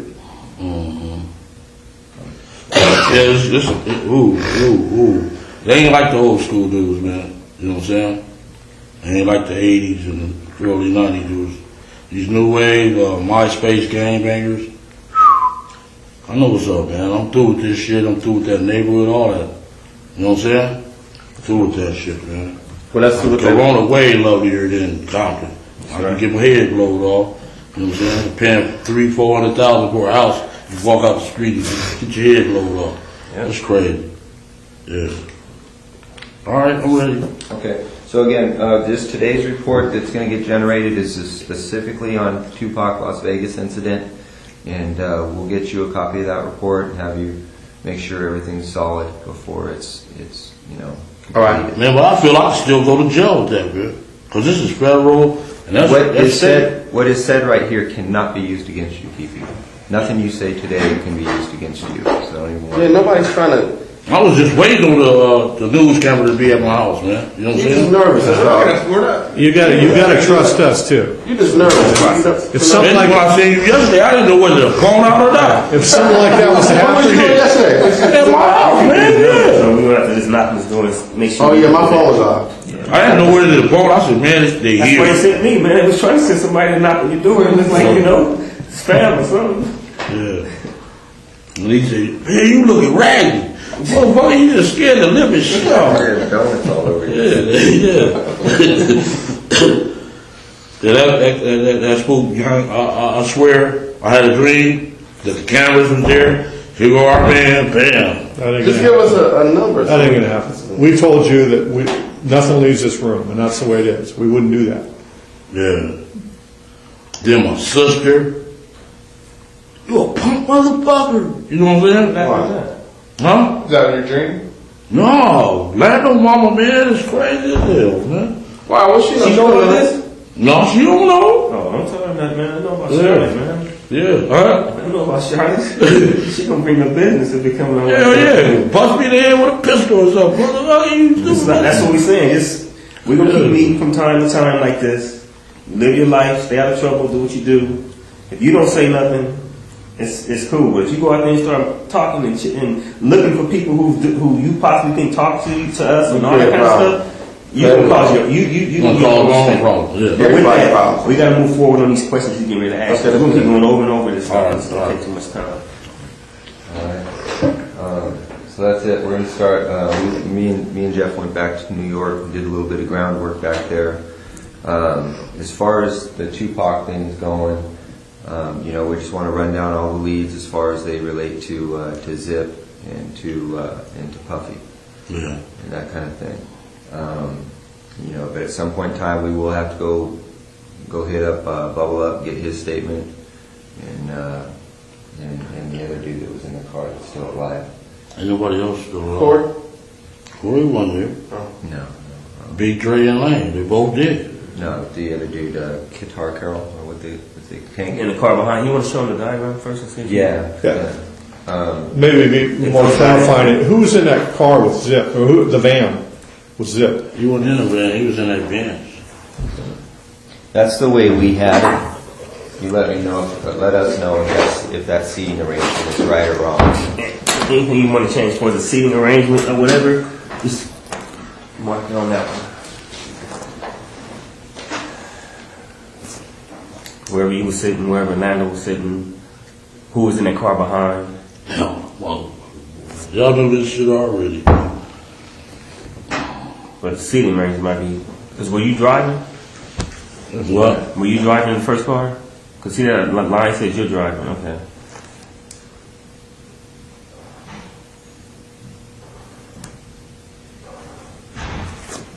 And Who was driving the? Debbie Allen was in the car behind by himself? No, he wasn't even there. None of them guys went in the car behind? So Orlando shot across Dre?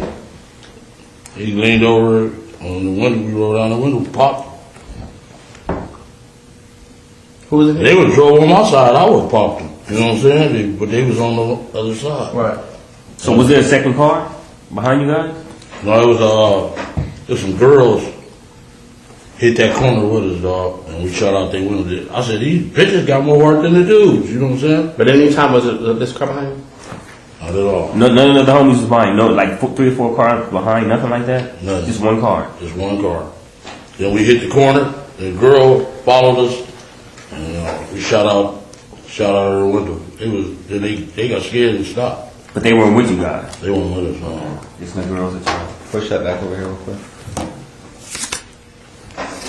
We would think they security would follow us. You know what I'm saying? Yeah. But the bras don't even have heart. They followed us halfway. We shut out the window. They scared. Those are all the guys that you would recognize as being in the car, right? Lane, DeAndre, and Terrence.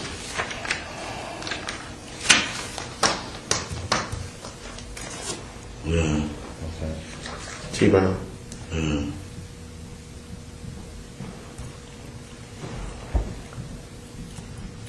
Okay. So Orlando would have had to lean over the top of Dre, right? Yeah.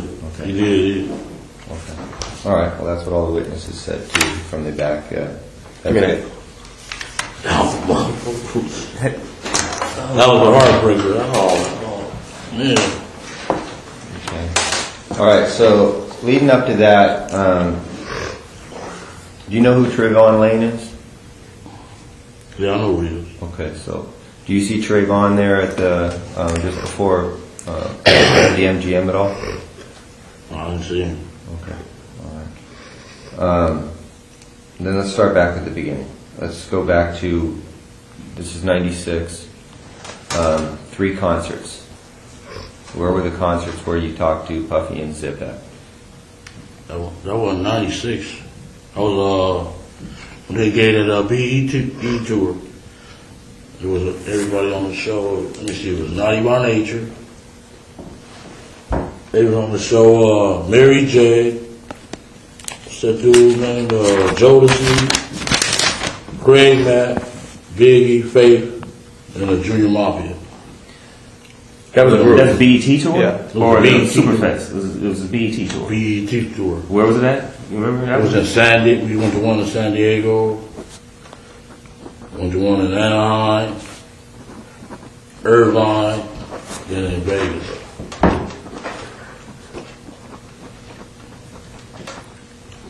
And all 4 of those locations, San Diego, Anaheim, Irvine, and Vegas, that was all the same tour? It was all BET tour with those acts? Except the Irvine. The Irvine was a summer jam. Okay, can you hit those acts again? Naughty by Nature, Biggie, Faith, Jodeci, And Mafia, Junior Mafia, and Biggie. And Faith Evans, right? Yeah. Okay. All right. So all the acts on there were from Bad Boy, basically. Mostly, yeah. And he had managed Jodeci and Mary J during the time. So it was pretty much a Bad Boy Puffy tour. Are you going to be able to track down those dates, Darren? Yeah, I can look it up. Okay. What better? Yeah. All right. Now, on all 4 of those occasions, there's San Diego, Anaheim, Irvine, and Vegas. Which ones do you actually talk to Puffy at? Every one of them. Every one of them. Yeah. Which of those 4 is it when you talk to him about murdering Tupac? It was really about both of them. Either one of them. It was Tupac and Suge, you mean? Yeah, Anaheim. A couple of times at Greenback. And where? Greenback. On Sunset. Hey Greg, do you want to go back to like when they first like got in contact? Yeah, we can start there. What year did did Flint introduce you to Zip?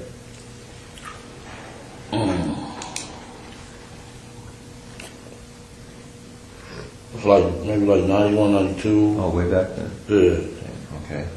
Early 90s. Yeah. Where does Flint introduce you to Zip at? We had a baseball game, and he was they pitcher. They was calling him Dwight Gooden. We got a Dwight Gooden. We used to play for like cases of champagne. And he bring a team, and we played in Southside. Yeah, Southside Santana kind of like thing. Or just Flint. They really think he an imposter. The Santanas do. You know what I'm saying? Because he just like really.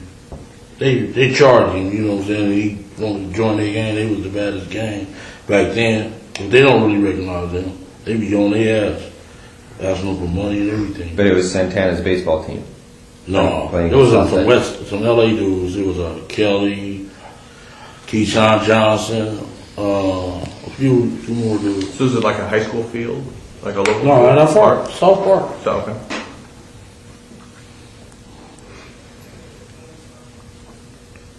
So y'all basically played against them. Yeah. How many occasions did that happen? Like about 3 or 4 times. 3 or 4 times? Yeah. All in one summer? Or was it over a period of like a couple of years or just all in one summer? Maybe like a year. Come step up for a second. And you were the captain of your team? Yeah. And who was the captain of the other team? Flint. Yeah. So basically your team was his team. Whoever he bought. Most of your players were what? Southside. Yeah. And he bought a lot of LA cats.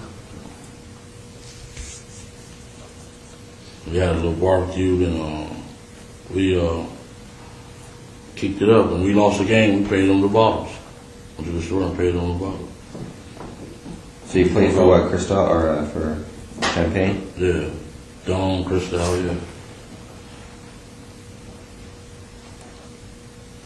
Okay, so that's early 90s. Flint's was busy doing PCP even back then? I can't say. He was kind of starving then. Okay. He used to always ask me for money and all that shit. Okay. But 91, then we went out there in 91. To New York? Yeah, about 3 weeks.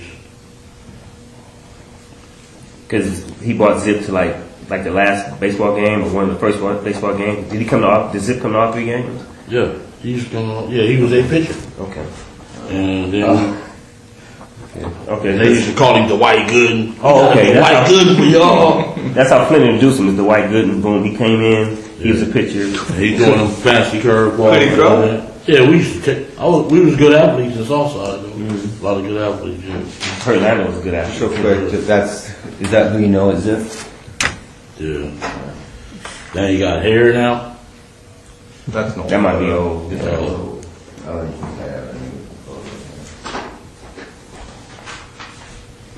So when you went out there in New York, where you guys stay then? Who you stay with? We stayed at different. We stayed at what was that in the Bronx? At what is that? Best Western in the Bronx. I don't mean to take over the interview with. Then we stayed at his house a couple of times. You know, during that period of time. At Zip's house? Yeah, his little apartment. It was in Jersey City.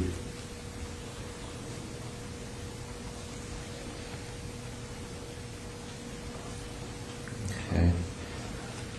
When you're out in New York, is that when you meet Puff out there? Not doing that. I met him. He gave a party at a little club down in Santa Monica. Paradise. Oh, you 24? Was Paradise 24 used to be? Yeah, it was Paradise. Yeah, on Santa Monica. Okay. Right off Highland. Yeah, that's where I first met him. This was That's okay, Keefe. We're going to try to keep this in order, so we'll get to that part. Okay. So now you're in New York with Zip and Flint, and what's happening in New York? Why are you guys out there? I had brought some birds out there. Okay. They kind of like ran the sham. You know, I guess he gave Fast the money. A couple of days later, he jumped in the cab and leave. Okay. So I'm still out there like 3 weeks trying to get my fucking money. You know what I'm saying? Flint fucked you over? That's what it looked like. You know what I'm saying? So what's the name gave me the rest of the cash and said I gave Flint the money. How many birds did you have that you took there? 3. These 3 birds? Okay.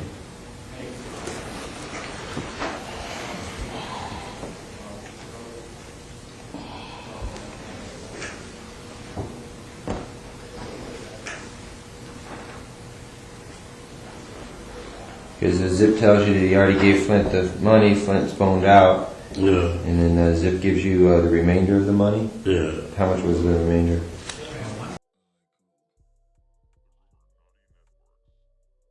From New York. Yeah. What was he out here for? He just come out and party and have fun, you know. Okay, but he ever have a house out here where he lived or anything like that you remember? No, he never took me to no house. So every time he was here, just visiting, basically. Yeah. Didn't know him to have a girl out here that he'd spend. He had a girl out here he'd spend time with. Got a lot of girls. Like You know how players. Yeah. Like one particular like that. So when Zip's playing baseball with Santana, it's just coincidence that he's out here. He's just out here for fun, right? You ever seen this girl before? Maybe that. Tony, I mean. Maybe Tony. They call him Tony. So I never seen her. Never? No, it is. So he didn't have no main girls, just a bunch of girls he was flipping or whatever. Y'all was just player, doing each other. All right, so you're out there. You're doing some dope with Zip, and then what happens next in your guys' relationship? You come back to Compton. You're running your game out here, and how you just continue to have an ongoing relationship with Zip, or do you always have to go through Flint? Shit, they fuck me. You think I'm gonna fuck them up? I had 300-400 birds. I'm balling. Fuck them. You know what I'm saying? So you never got paid for the 3 birds? After you got, when did you get paid for the? They gave me the 17,000, and he said, "Fats, had the rest of the money." So I just, okay, fuck you. When he come around, so you just ate it. You didn't get that money, never. Yeah, just fuck it. Then he come buy 210 sometime. He had to be all COD from then on. No more front seats and none of that. So Flint used to get a lot of the stuff from you? No, I'm talking about Zip. Flint used to come. After he did that. Right. COD from now on. Okay. But you just let that first one go on. He was balling back then. You teach yourself, fool. That's just a possible business, huh? Yeah, you on yourself. That's all I'll take it. So he would keep coming to you, but he'd be COD, cash on delivery, buying birds over the years. He went to jail. Maybe we did about 2 or 3 transactions. He went to jail after that. Okay. And I was asking why the fuck you would go out to Miami and you know I got the shit here. That's what you get. Because that's what he's doing, going to Miami getting some stuff, and he got popped. That's where he got popped. Yeah. But when you brought the stuff back to New York that first time, who was that stuff for? Zip. It was for Zip. Yeah. But Flint brokered it. He kind of like the middleman. Yeah. Okay. Do you after you have your little deals with Flint? Do you end up you start doing anything with Zip, like directly with Zip, back and forth to New York? When he went to jail, Flint did. Yeah, he called, say Zip snitching. So I was like, Zip snitching? And he like, yeah, man. I said, well, why the fuck your nephew's with him every day? You know what I'm saying? That don't sound good. Maybe he trying to keep me away from him. And that's what Zip came and said, man, he just trying to keep us away, man. We can get his money.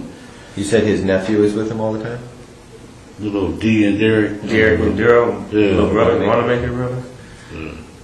Because they hung out with Zip a lot. Yeah, he was hanging out with Zip. When Flint was in jail? Yeah. He was making money with him, or he was just hanging with him for the girls and stuff?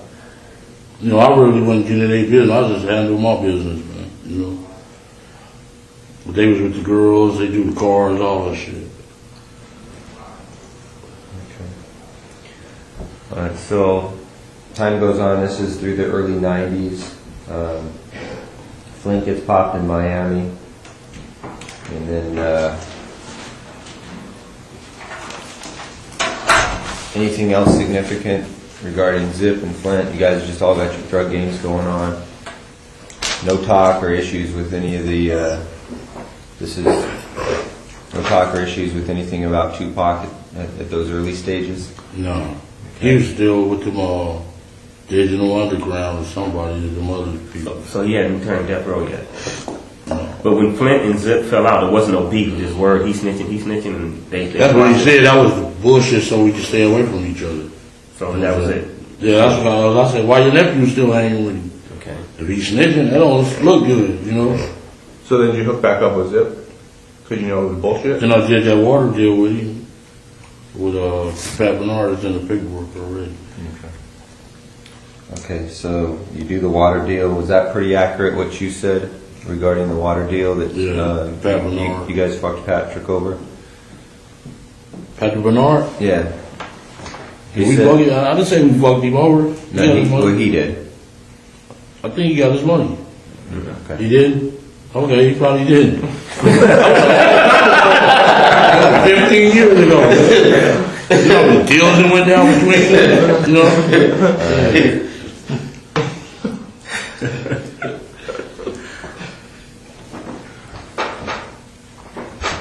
Now, why is the PCP deal getting brokered by you and not Flint? Why isn't Zip going directly to Flint? Because he was in jail. Oh, okay.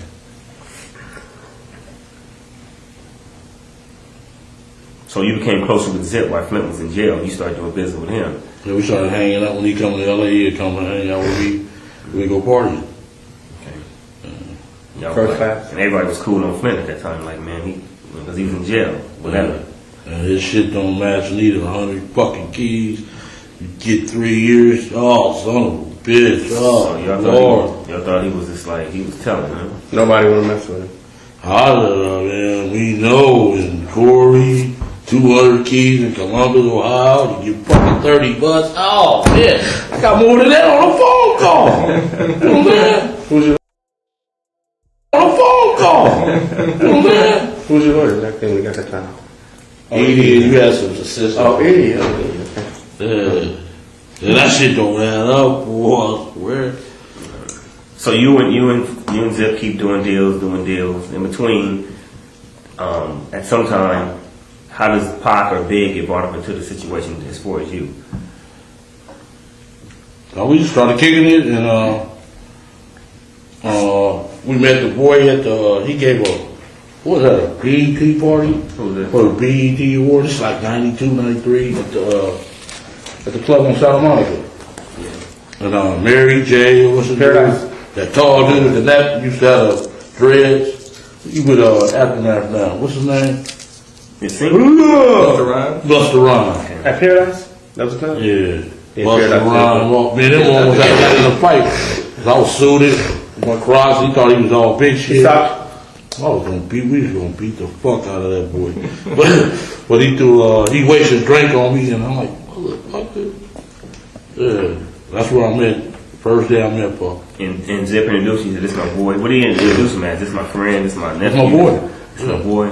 They didn't see themselves as relatives or anything like that? Like that was his nephew, or is that how he acted towards him? No, this my boy. This Paul. Okay. And after that, they used my car on the video. Which car was that? The 64 Chevy I had. What color was it? Brown. And Usher, he had Usher. It was Usher's video? It was Usher's video, and Puff was driving the car. That's when he had LA going with him for a while. You remember the song? Can I Get With It? That was his first song ever. Usher's first song ever. He was in a Laker uniform. And he had the little kid dancing on my car when he got back. It was fucked up. And he paid to get it repainted. He sent me $2,500 for that. Puff did?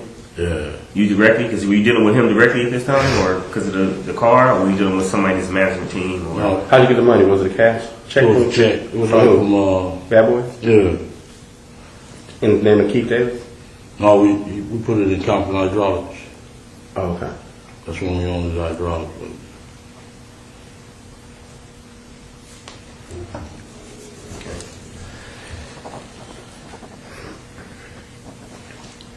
I'm sorry, what's the the cat's name again? The video dude? Usher. Okay. Can I get with it? That was 92? What year was that, Gang? Just like 92. He first 92, 93, He was like 16, 15 years old. 14, yeah, he was a little kid. Mama, can I buy the car? Yeah. And then after that, was your relationship right with you and Zip? Yeah, we used to go club, go to the club, you know, drink, pop the bottles, all the bitches come. Yeah. Good style, right? Yeah. How often would he come out here? Zip? Shit, like once a month. Did Puffy have a place out here? Didn't he have a place out here? Where you staying at? House? Back then, no, he didn't. He was scared shitless out here because of the voice. So that beef had started by then? No, it started when they went out to that award in New York, and he said, "You want to be in you want to be in your own video, not this motherfucker dancing." That's when it started. Then we seen him right after that at that summer jam. We on the stage drinking bottles, smoking, and he like, "Hey, KBD, let me holler at you." So how the fuck you meet them dudes, dog? Same way I met you, you know, motherfucker. Yeah. That's Suge saying that?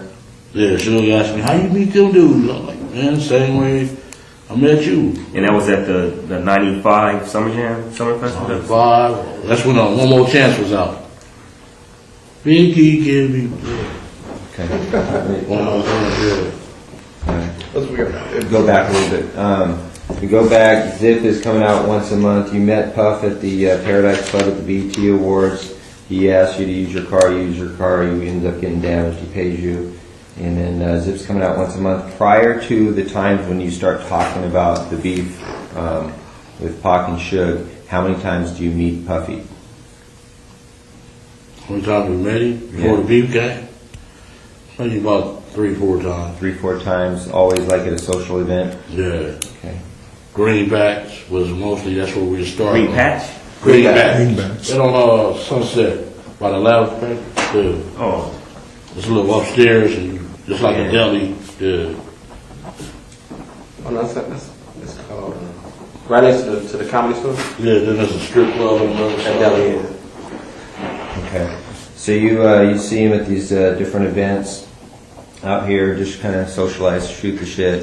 It's nothing going on. And then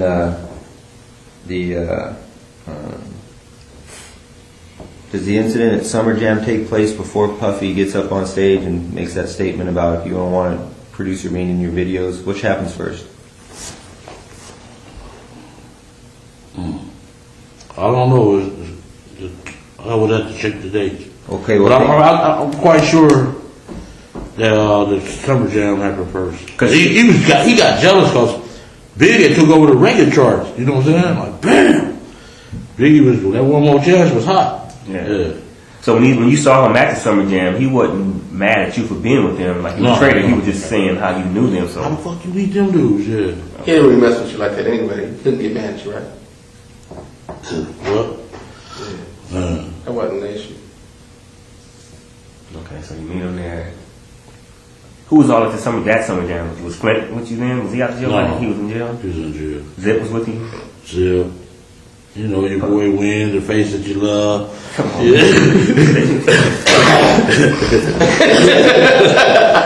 He's not even like that, man. No, he told me that. It's just a face you just love. Oh. Man, my partner, man. I've been with that dude for 43 years, dude. Give my number.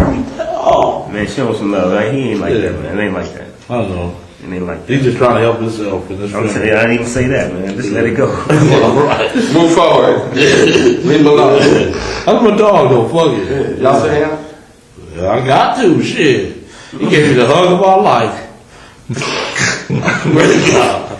You gave me the hug of your life? He gave me the hug of his life.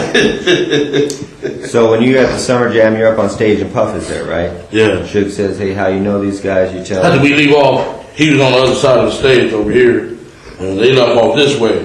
When I came back, in the back of the stage, he was like, KBD, let me know later.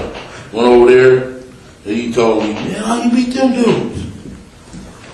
Same way I met you, motherfucker. Yeah. He don't know I helped his ass out a lot. Okay. Well, when you say same way I met you, I'm assuming that you know these guys because of the drug trade. Is that how you knew Suge? No, I put in. When I started that music industry, I mean that death row shit, man. With Pat? I did the work for that shit. Okay. All right. Well, we'll get to that. But that hadn't even started yet, really. In 95, you've already got some kind of little, you've got your relationship with Suge because of the money that you gave him from Pat, right? We've been knowing each other before him and Pat even met. We was little kids. Same neighborhood? No, football team, Great Compton. Okay. Well, that's kind of going to be a different issue. Let's stay on track here. So after the Superfest, you say that to Suge, and then you walk off. Everything's cool. Was Puppy scared of Suge at that time? No, he wasn't scared. Okay. Then one day, me and Zip rolling up Greenleaf, and the phone rang, and he wanted to speak to me. Like, man, you think it's cool to come out there for our concerts? I said, why not? Why you can't come? Talking about Big Boy CEO. I'm like, man, that dude ain't nothing. Come on. This is Zip on the phone with you? No. Okay. Zip, he called Zip home, and I was in the car. Said, hey, boy, I want to speak to you. Hey, man, you think it's cool to come out there? I'm like, yeah, it's cool, man. You know, just give us like 40, 45, 50 tickets. So Puff calls Zip's phone. Zip gives you the phone. Yeah. Puff says to you, is it cool to come out there? Yeah. You said, yeah, just give me some tickets. Yeah, give us a gang of tickets. So he didn't give you no money, no security, nothing like that, just tickets. He gave us some tickets, and I brought the crew. You know, yeah. We went up there deep. They didn't show up, you know. And that's the big concert you're talking about, the tour that they were on with Jodeci and all that? This was Anaheim. This is when we brought out the choruses. So that's the Anaheim. We went about 12 deep to the one in San Diego. 12 cars? Oh, like 12 people. Yeah. And you're saying he didn't show up? You're talking about Suge? Suge, they didn't show up, no. So no problems at the concert. They're having a good time. Pop bottles already out here the whole time. Nothing else happened. No other events happened. No problems during that time, right? Right. No problem. Okay. You and Zip keep doing what y'all doing. No business or whatever. What's the next little thing that might have happened? You know, as time went by. Because by then the beef should have jumped off. Already been coming that way. Yeah, that's where it started. I think the boy in Atlanta got shot. Jay. Is that Suge partner from? I think he's from Capitol Park. Yeah. He got shot. That's what really scared the boy, you know. You know anything about that murder? Did he do it? Did Suge have something to do with it? I mean, did Puff have something to do with it? Yeah, his boy shot him. So that's the truth? You know from fact or you know from hearing? I mean, you know. I wasn't there. I know you weren't there. I was from hearing. Just street stuff. It was lost. So Wolf did. Yeah. Wolf did kill him. Yeah. Alright. Talked to some Southsiders with her too. Is that true? In Atlanta? No, we wasn't there. Nando wasn't down there? Nando wasn't down there? He wasn't hanging out there? We wasn't there. Okay. So Big Jake is killed. Oh, real quick, you said that Puff calls you on the phone. You tell him I need like 50 tickets and we'll make sure everything's cool out here. And that's the Anaheim concert. Yeah. Then when you go to that Anaheim concert, that's when you guys That's start what he said that in front of all the people. Andre Herrera, he was there. Andre who? Herrera. He was, Andre Harrell. Yeah. Who else was in that room with him? It was just them two. Hold on. Specifically, Andre Harrell, you. About 40-some Southsiders. What, from New York? Puffy, that was only Andre Harrell and him? Yeah, Zip. We picked up Zip from the airport, Long Beach Airport. Okay, so it's Harrell, you, Puffy, Zip, and a bunch of Southsiders. And what Puffy makes kind of an announcement? Yeah, that was stupid as hell too, you know. What did you actually hear? What was the words? If the best you can remember what he says. Shit, he said he'd give us anything for them dudes, you know. Yeah. We'll give you anything for these guys' head. Yeah. Where were you exactly? He was in the main. it was like he had the Navy SEALs in one room over here. We was in that middle room. The middle room was like a living room, like a suite, and the other room was like a bedroom. We was in there shooting dice. D-Mac was there. That other dude, what's his name, Trev? We shooting dice. OJ daughter, she was at the moment. Did she hear this being stated? And It was mostly, this was after the concert. Before the concert, he stated that. After the concert, that's when everybody came back to the room, get a little party, shoot dice. Okay. Was D-Mac there before the concert? No. So D-Mac wouldn't have heard that? No, he wouldn't have heard that. So were you in a hotel? Were you at the venue? We was at the hotel when he. At the hotel. What hotel? That was at Anaheim, the Hilton or something. Okay. Was Sheraton or Hilton? I think it was the Hilton. So you're like in the suite at the Hilton or something? Yeah. Okay.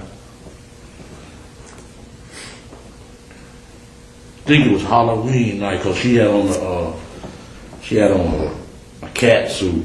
Trish had her on the bed like, make a meow for me, baby. TT. OJ daughter. She was a bad motherfucker, boy. Back then. Yeah, I wanted to hit that thing. Yeah. You said there were Navy SEAls in the other room? Yeah. What for? Yeah. To protect him. He was that scared of that dude. He had hired some Navy SEAls? I swear to God. Like, you know they were SEAls, or did you? He told me they were SEAls. He was Navy SEAls. And they had on their little ear things and everything. So this is after Jake got killed. So he was on point. He was worried about something happening. Yeah. Suge had miles off about a bunch of different stuff. So he was scared. It was he was scared to death. Yeah. Okay. And he like, man. Now, why does he, if he's got these Navy SEALs guys out there protecting him, why does he call you and ask you for protection? Would you rather have some Navy SEALs or some gangsters? Well, yeah, but that's my point. I mean, if you have a choice between the two, you've got some trained gun, you know. Explain to me. Yeah. You would want the gangsters because the Bloods, they'll tear them dudes' ass up, man. Come on, man. They don't play fair. Yeah, tear their ass up, dog. I swear to God. You know they would. We would have went in there and beat them up if we would. Man, I ain't seen a lot of gangsters that can hit their target, man. But they don't know like we know, man. No, we would have went in that room and told them like, you know, we know Navy SEALs. It'd be a bigger crew about me, like 3 or 4 of them dudes. Like 40. Navy SEALs are killing. I don't think they know like we know Navy SEALs. Right. They thinking they're just some guys with guns. They can go in there and shoot it out with them. Right. They would wipe the floor with them, man. But anyway. All right. So he's got both. He's got his legit security, and then he's got his gangsters. Yeah. Well, let me ask you a quick question. When you guys rode, who was all with you? As far as the main crew who rode with you when y'all was, you know, with Puff, hanging out with him, or, you know, bodyguarding, whatever you want to call it. You, who else? Facey Love. You went, Me win. Corey sometime. Lane, all of us. You know, the little crew. The whole No, well, that crew that day. Who was there that day? At Atlanta? Mm-hmm. Everybody. Yeah. Whole fucking neighborhood. Okay. Give us 5 names of people who would say, yeah, we heard Puffy say that. You don't have to come from. They don't. Al, Corey, Win, Third Rock, all of them will tell you shit. I'm quite sure they didn't told y'all already. Al, just all the main crew. Was Duck there? Was Lil Duck there? No, he wasn't there. He was still going. Okay. Bram, none of them, the G's from the other side went over there. No. Just your crew. Yeah. The Birds, right? So this Anaheim thing had to be after. This would have been after Big J got killed. Yeah, after Big Jake, right? Yeah. That's when it heated up, huh? After Big Jake went down in Atlanta. Yeah. But just to make something clear, you said previously one time you went down there with 12 people. Is that different from That was this? in San Diego. Okay. San Diego. And that's after Anaheim. This is before Anaheim. Okay. Before Anaheim. So Anaheim was pretty much the last big concert you guys went to, and that's when all that stuff happened. As far as Puff saying, you know, I give y'all this. Yeah. Then we went to Vegas at the MGM. They got Puff saying, you know, I give y'all this. Then we went to Vegas Vegas at the MGM. They got pictures and everything. Should Magic Johnson that gave a big party out there, and we went to that thing. Were they there? Who? Puffing them? Yeah. Okay. We smoking weed all. I ain't never seen them smoking weed in the MGM like that. But man, y'all is crazy as hell. You know what I'm saying? They're smoking wherever they want. Yeah. Had the thing roped off. Yeah, that was some big shot shit. I was like, boy, y'all got, because in Las Vegas, they'll take your ass to jail for a joint. You know what I'm saying? A half a joint. Go ahead. I just wanted to get back to the schedule. Yeah, just get the timeline in order. Big Jake gets killed in Atlanta. The thing in Anaheim happens after that. What point, if you remember, is it when Puffy takes the stage and says, "Hey, if you don't want your producer," or I'm sorry, Big, yeah, that's Suge when gets up the on beats. Yeah. When does that happen, though, in relation to these other events? Because we're trying to set the stage here, and it's important we get this in order. Had that already happened before Jake gets killed in Atlanta, the bodyguard? My girl got all that memorabilia. I could go look through that shit. You know what I'm saying? That was back in New York, right, when that occurred? Yeah, when he was on the stage, and really the Wu-Tang was on their ass. They was the one dancing all in their face. You should have started a beef with them. You know what I'm saying? Puffin was like little kids, you know, Junior Mafia. Yeah, I think it happened before, though, kind of Before Jake? Yeah, before Jake. So you could see Suge getting up on stage, making fun of Puffy. Yeah. Because that was like the thing that started. Or did it trigger it? Everything. Before anybody got shot, killed, security. That was a lot of disrespect. Yeah, that was disrespect like fuck. I mean, because that would set kind of a motion for Atlanta. That had to be before. Okay. Yeah. All right. Okay, so right now we just got to Anaheim. Let's go back to, you said San Diego was before Anaheim. Yeah. What happened in San Diego and how'd that develop? Zip came on the street and said the boy wants to come down there to the concert. We jumped in the Zip van and my SS and rode down there by 12 deep. Matter of fact, the Dallas Cowboys stayed in the same hotel room. Okay, let's hold on there just for Same a second. hotel. Same hotel, yeah. Okay. Same hotel, not the same room. No.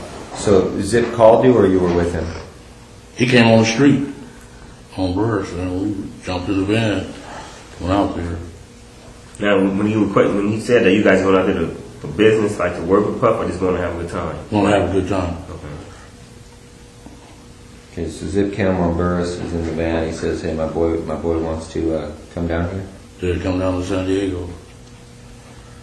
And then from that point, when Zip tells you that, you guys leave that day, or is it? That's second. Oh, yeah. Okay. So it's that day you guys go to San Diego. Yeah.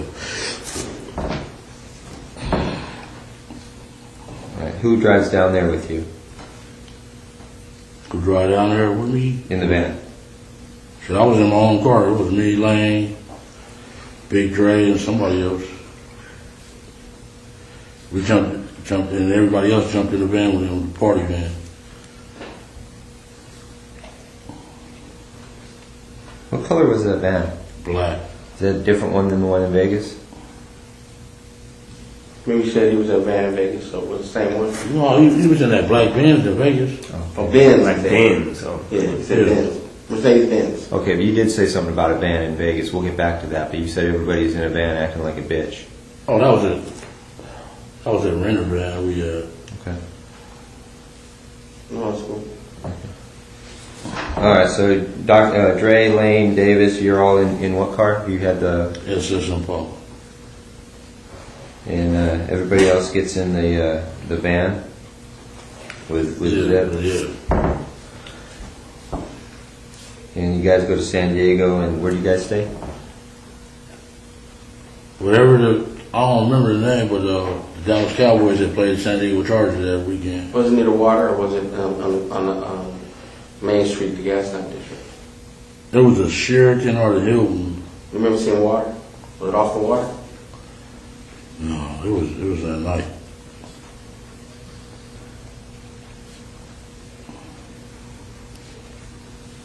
That'd be a nice place. Cowboys are staying there. Yeah, that was my team. Yeah.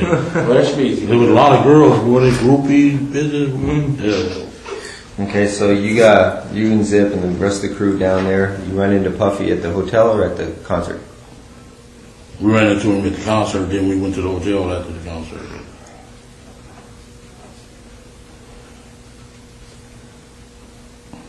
You kind of look like Emmett Smith. You could have used that. Yeah. Okay, let's go back to the hotel. And what discussion regarding Tupac and Suge? What happens there? I don't think he really discussed it then. Well, then, we was in the room smoking weed and the little total brawl. What's her name? Keefe with the pamphlet thing. Set all of them in the lap. We was just having a good time that night. Okay, so no discussion about. I just want to ask a question. I'm curious. Who paid for y'all rooms when y'all was in? Like when y'all go to the hotel, y'all already had rooms for y'all? No, I'll pay for it. We had money, man. Them dudes. Oh, y'all was paying y'all stuff? So they were just getting started, really. Oh.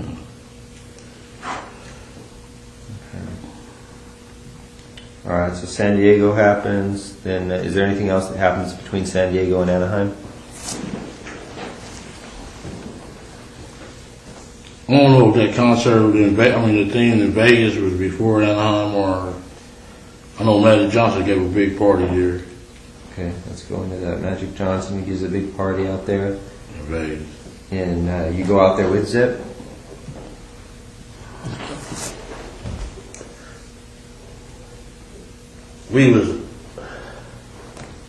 We stayed in Treasure Island. That was the Holyfield and Douglas fight, was it? Was it the Holyfield Douglas fight?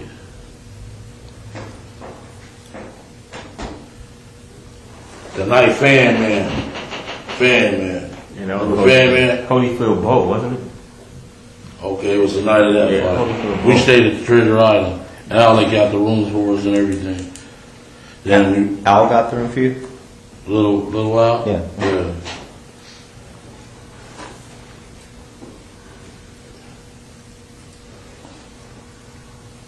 Then we went and met him at the MGM, him, Zip, and Biggie, all of them was there. Okay. Lance. I'm sorry. When's the first time you met Biggie?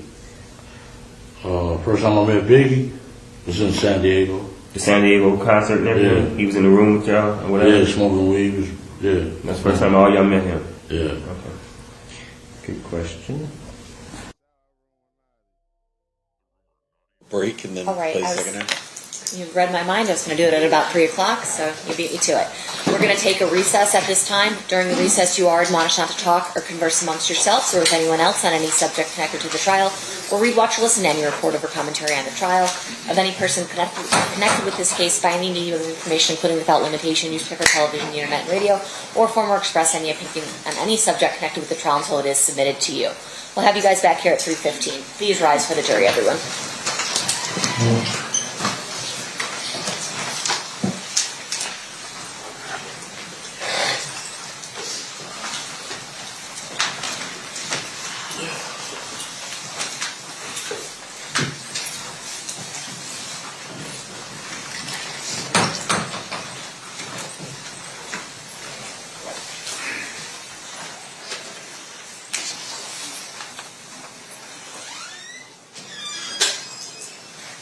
For the record, the jury has exited the room. Will be in recess.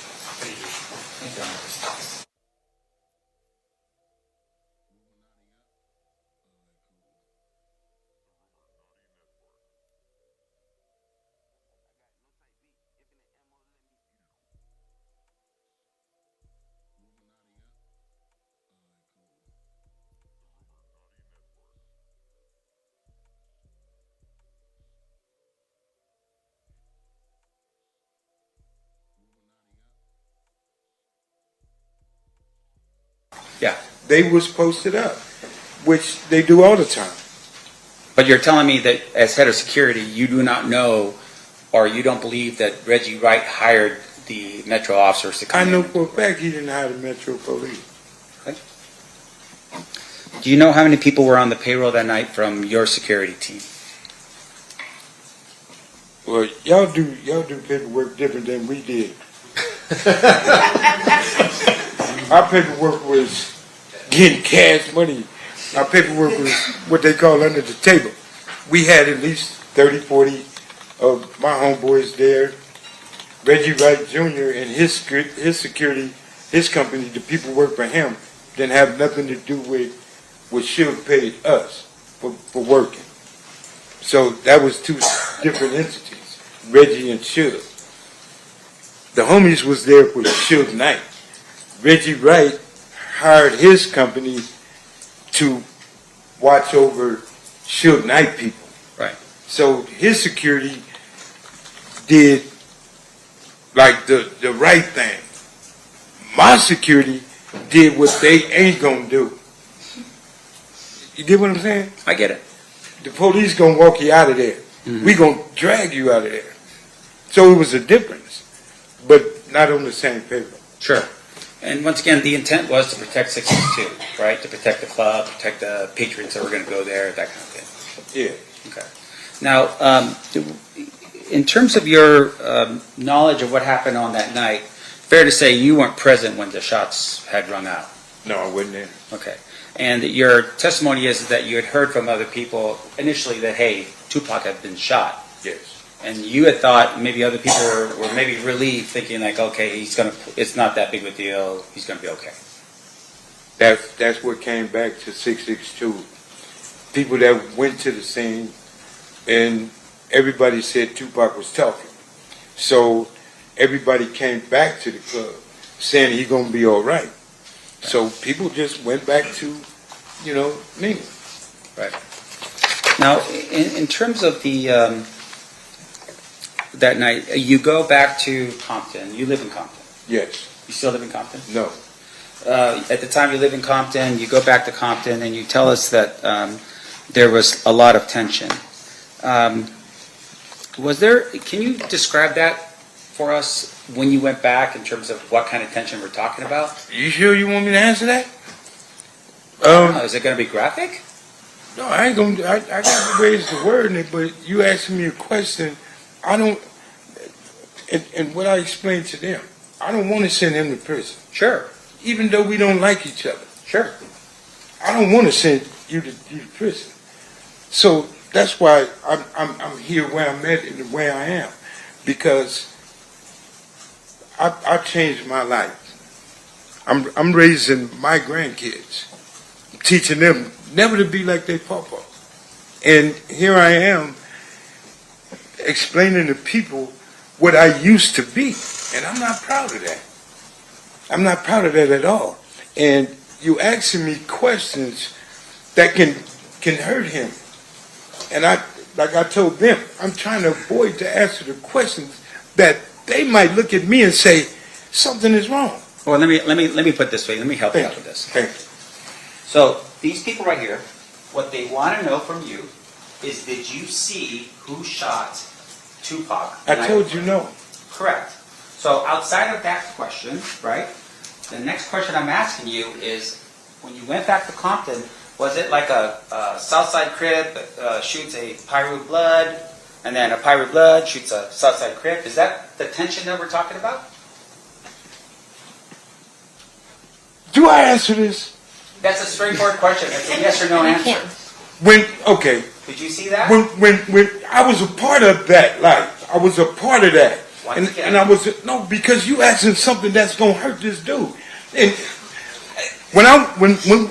okay, let me stop. And once again, I want to emphasize. When we got back to Compton, okay, it was a gang war.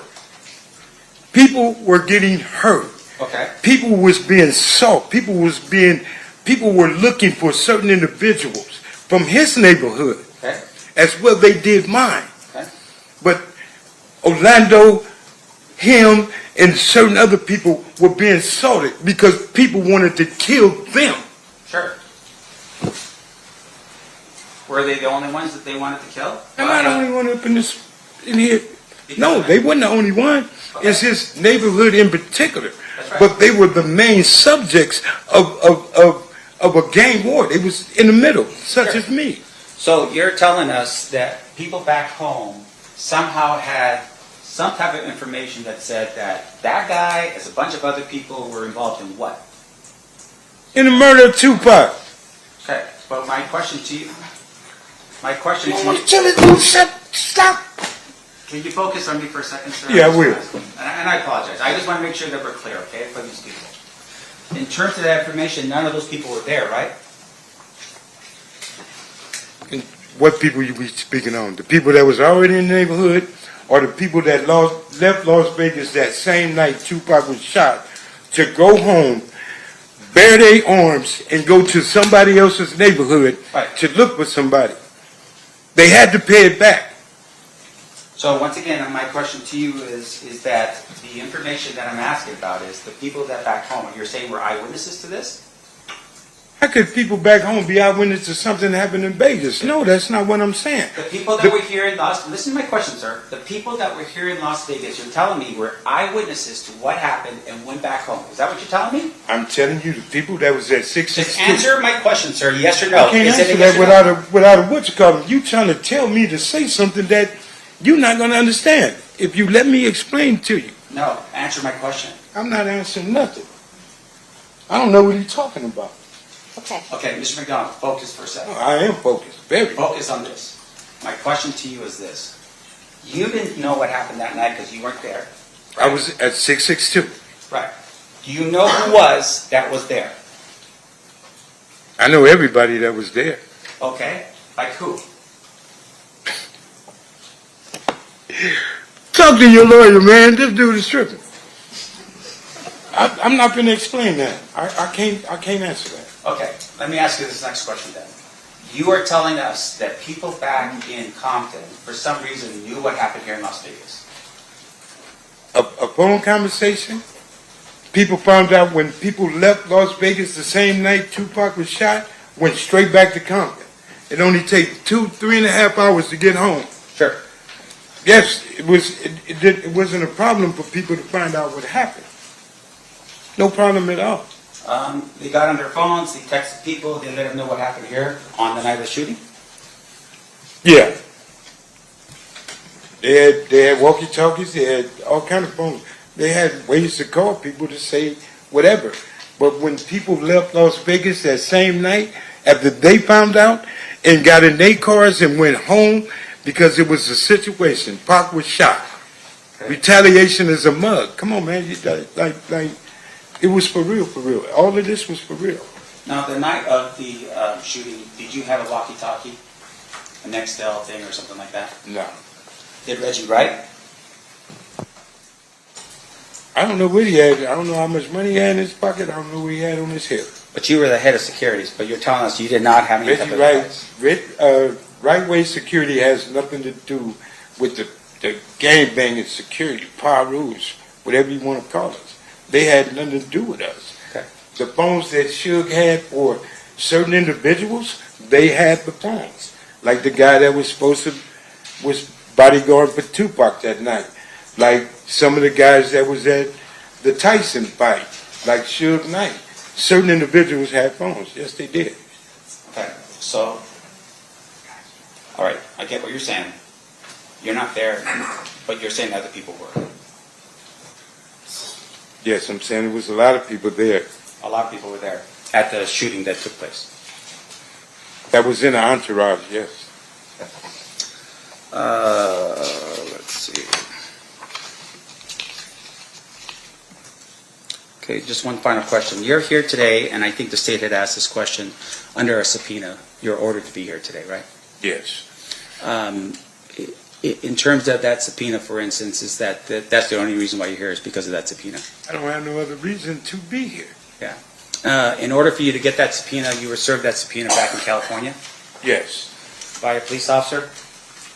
I don't know. He was in uniform. Okay. And that order required you to go to a court in California? I had to go to court in Victorville. And then that court in California said you have to show up here. And in that court, I cussed them out and told them, you can't make me do nothing. Right. And in that court, they told me that I would be in attempted court. Me raising my grandkids, I'm not going to put my grandkids in the car and move somewhere so y'all can't find me. So all that running and living a different life, I ain't doing it. So I agreed to come. And like I explained to everybody in here, you ask me something, I'm going to be honest about it. You ask me something I don't want to talk about, you're going to have a problem. Treat me as a hostile witness. You're not going to talk to me and tell me as a grown man what I have to do up here. I'm not finna send him to prison. You are.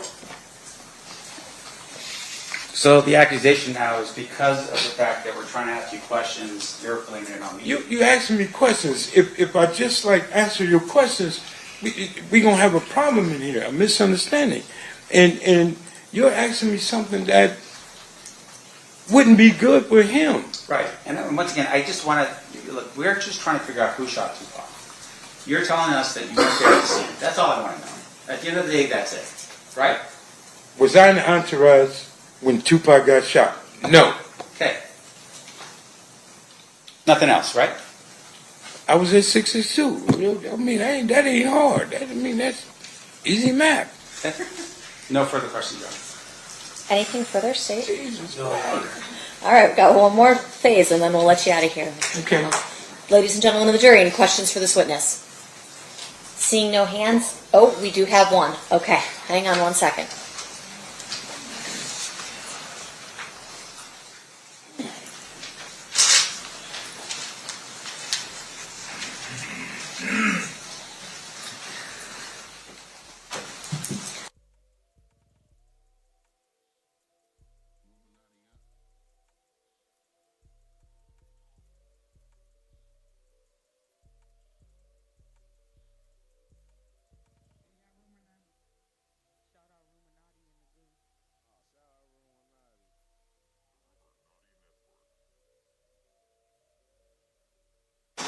All right, I have a question for you from one of our jurors, if you can answer it. Did Reggie Wright Jr. instruct security to not have firearms the night of the fight? To be honest, I don't know if Reggie Wright told his people, or the police officers, not to have guns, and I don't know why. He sure didn't tell us because we had ours. And that's the honest truth. All right. Any follow-up based on that, State? No, Your Honor. Defense. I just want to clarify what the witnesses said. You're telling us that you had guns that night. Yeah. I just want to know. But you had guns that night, right? Yes, we did. All right, thank you. All right, State. I know you didn't want to be here, but thank you for coming back. Okay, can I say something? I want to apologize to everybody, but I find this kind of funny. And truthfully, what you're going through, brother, is what you're going through. I didn't want to be a part of that, and I'm not a part of that. So I appreciate everything, and I apologize to all of you guys. Okay, thank you, Mr. McDonald. You are free to go. State's next witness. Yes, Your Honor. State's calling Reggie.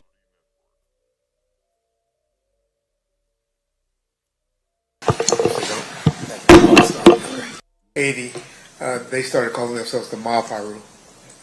So they were Looters Park Piru before, and then they transitioned to being called Mob Piru. Yeah, we pretty much divided it. Everything south of Rosecrans was mob, and everything north was, or the other way around.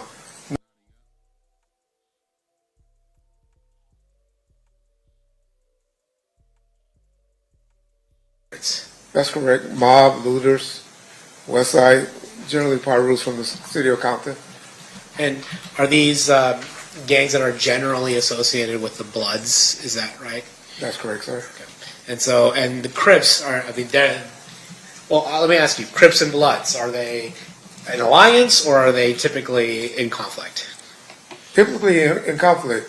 However, definitely was a unique situation because one of their main artists, prior to Mr. Shakur coming to the label, was Snoop Dogg, who was a known Crip from Long Beach.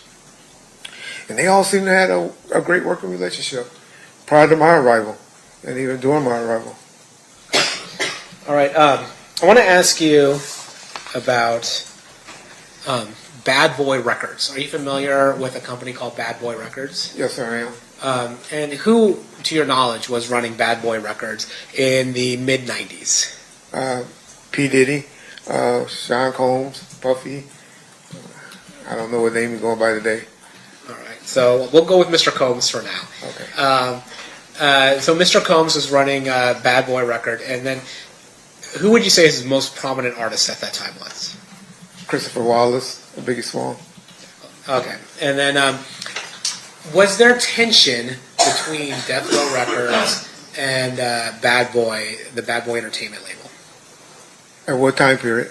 Well, you tell me. At any point, did tension develop between Bad Boy Records and Death Row Records? Initially, when I was around in '94, there wasn't. However, some things happened in '95 that started tension between Death Row and Bad Boys. There's a famous speech that Mr. Knight gives at the Source Awards in New York in 1995. Does that contribute to it? Yes, sir. That was August the 6th, 1995. But yes, sir. That was when he let the world know. And then there's another incident where one of Suge's associates was killed in Atlanta. Is that right? That was in September 25th, I believe. Yes, sir. And then, is it fair to say that your perception of as security for Death Row Records was that somebody associated with Bad Boy Entertainment may have had something to do with the murder of one of Suge's friends in Atlanta? That was always the story that was told to us. Yes, sir. And so, is it fair to say by 1995, the end of 1995, that there was significant tension between Bad Boy and Death Row? Yes, sir. And to the extent that it even involved violence with regards to Suge Knight's friend being killed. Correct. That was the first time something escalated to that point. Yes, sir. As security for Death Row, how did you handle this? Well, we was always on some type of tension when it came to Bad Boys or going to the East Coast, which Suge and I continuously went to the East Coast because he had a lot of business. His distributor, the main distributor, was located out there. The big trade, like the magazines and stuff, was out there. So I can honestly say he and I, and maybe a few of his homeboys, went out there at least once a week, once a month, I'm sorry, during that time. When Mr. Shakur came home, we went down a little bit, but we were still going out there, but we didn't go as much. And when you say when Mr. Shakur came home, at some point did Death Row sign Mr. Shakur to its record label? It's debated how that happened, but I'm not asking about the how. I'm just saying, did it happen? State versus Davis, Yes, sir. C377-407. He became home. Anything we need to address before we enter, or is that him? Now, as security for Death Row, were you aware that Mr. Shakur was actually out on a bond, an from the appeals state or bond from my perspective, because I did send it out. The plan is 3:30 tomorrow. The plan is from 9 to 3:30 tomorrow. Right. And so is it just the recordings and? No. We have 3 people we have to get up tomorrow. So can we do this at the bench? Can we do this at the bench? Come on up. Sorry. Yeah, you're fine.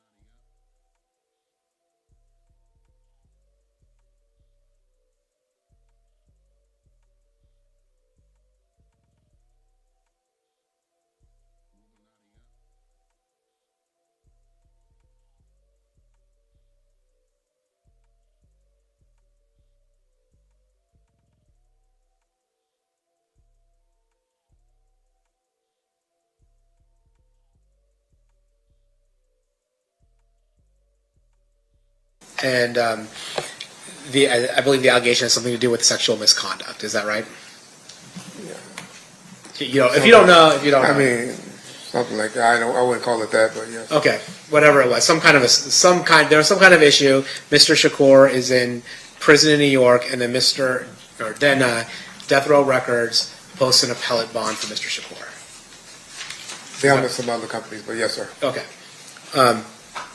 And then Mr. Shakur does he move to where Death Row is, or does he stay in the New York area, or where does he go? No, I remember, I picked him up from the airport, me and one of my security guys named Kevin Hackey, and we took him immediately, we went to Monty's restaurant and ate, then we went to the recording studio that night, And from that point on, we got him into a room, took him to the Peninsula Hotel, where he stayed for, I believe, a month or two. Then he got a spot on Wilshire, and later on a house in Calabasas. As the head of Right Way Security, which was contracted by Death Row Records, were you responsible for Tupac Shakur's security? Yes, sir. How did you handle Tupac Shakur's security? Well, I had two guys that were primarily always assigned to him. One guy was a guy by the name of Kevin Hackey, who was with him a lot at the beginning.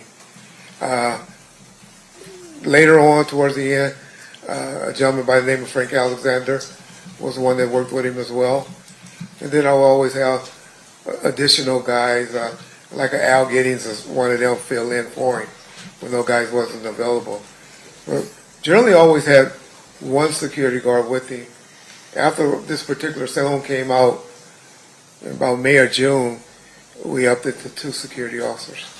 Now, you mentioned a particular song came out that changed how you handled Tupac Shakur's security. What song are you talking about? It was a song called Hit 'Em Up. And is it fair to say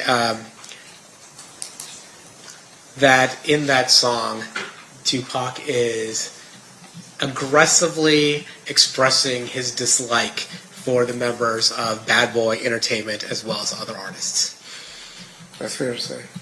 And as a result of that, you decided to change security for Tupac or increase it?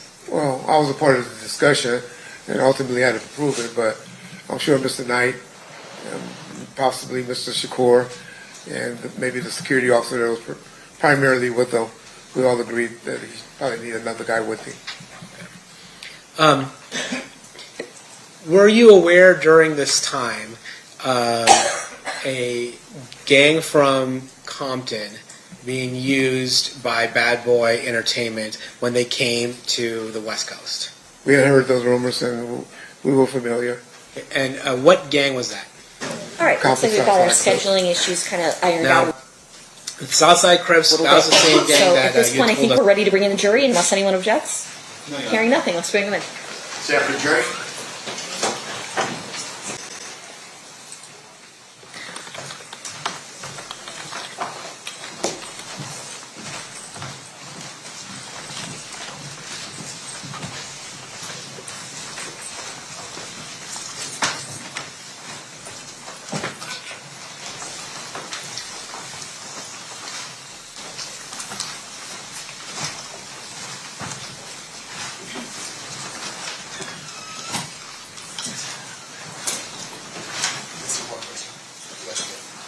Okay. We have one juror still in the restroom, so everybody can be seated, and then when our other juror comes in, just rise for him real quick.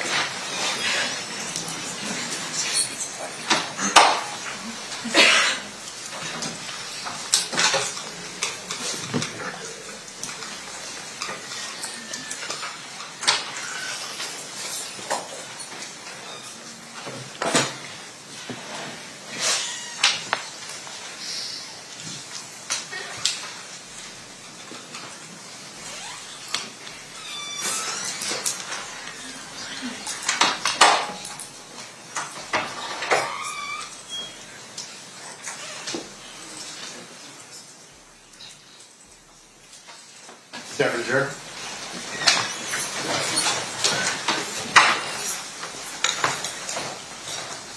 Did the party stipulate to the presence of the jury? Yes, Your Honor. You may be seated. All right, it looks like we're still in playing Exhibit 117. State, you may resume at this time. Thank you. Okay, so no bureau got you guys the rooms at Treasure Island? Yeah. Okay, and it's Magic Johnson party you guys to go to. It's a Holyfield fight, and you remember it? Who's fan? Family Man, came down in the ring. Remember? Oh, yeah. Parachute? Oh, yeah. To the ring, got beat down. Yeah, they beat us down. Rock, Newman them beat him up. They beat him down. Yeah. Ooh, well, I didn't realize that. That sucks. Sucks to be an I idiot. just playing a joke or something. Oh man, because threw off their rhythm, man. They was ready to go, and this is gonna come. It's either him. It was either him or Buster Douglas. When Buster Douglas lost to who? So I think that was Bo Holyfield because it was a big fight. And I remember Rock was Bo's trainer. Yeah. So, I'm pretty sure, we'll check on it, but. I was with my other girl. And we all went down to the MGM with our bottles. After the fight? After the fight, yeah. Was it Buckminster Douglas and Holyfield? Was it that fight? We'll figure that out. We're not. That detail's not important. So you went to the MGM after the fight, and whose room's there? No, we just met in the lobby by the bar area. And boom, and he like, Magic giving a party. And we all stormed over there. That's what Puff said. Max giving the party. Then let's go over here. And Big was there too. Big was there. Lance, all them dudes was there.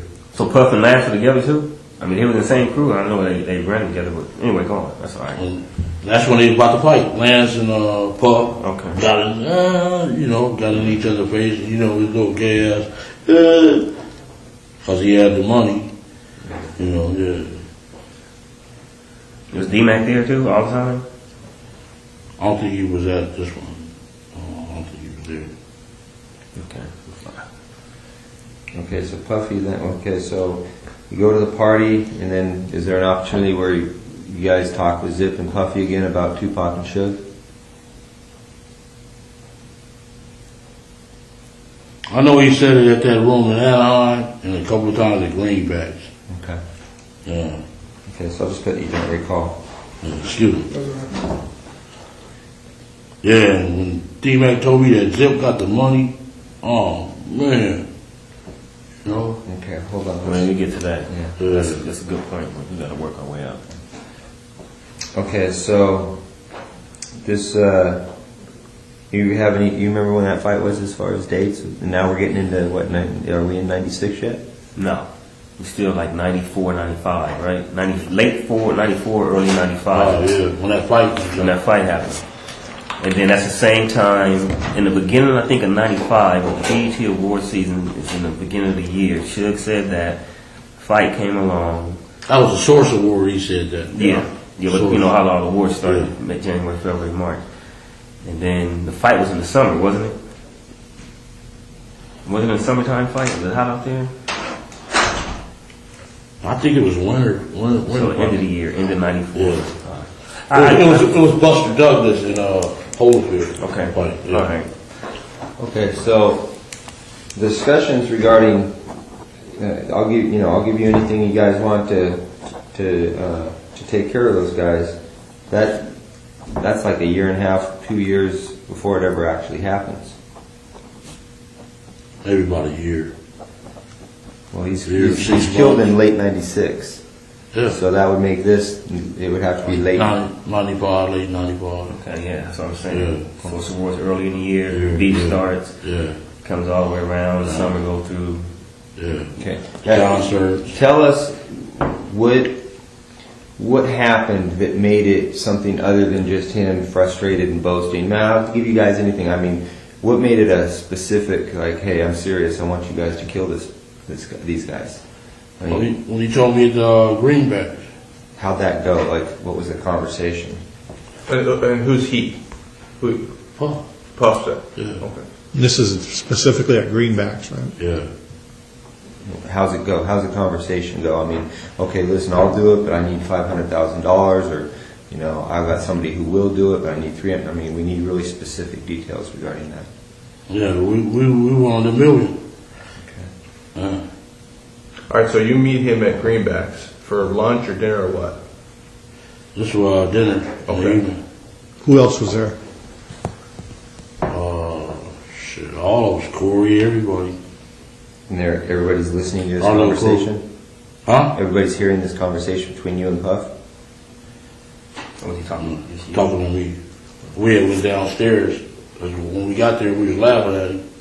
Because he was with this broad that sucked dick. That sucked every dick in there. He all hugged up, kissing with her. We was laughing like a woman. Like, man, what you laughing at, dog? Man, don't just come out here getting any broad, dog. You know? I took him downstairs and he's like, man, I gotta get rid of them dudes, man. It's gonna be a problem. Is Zip there with you? Yeah, Zip was, yeah.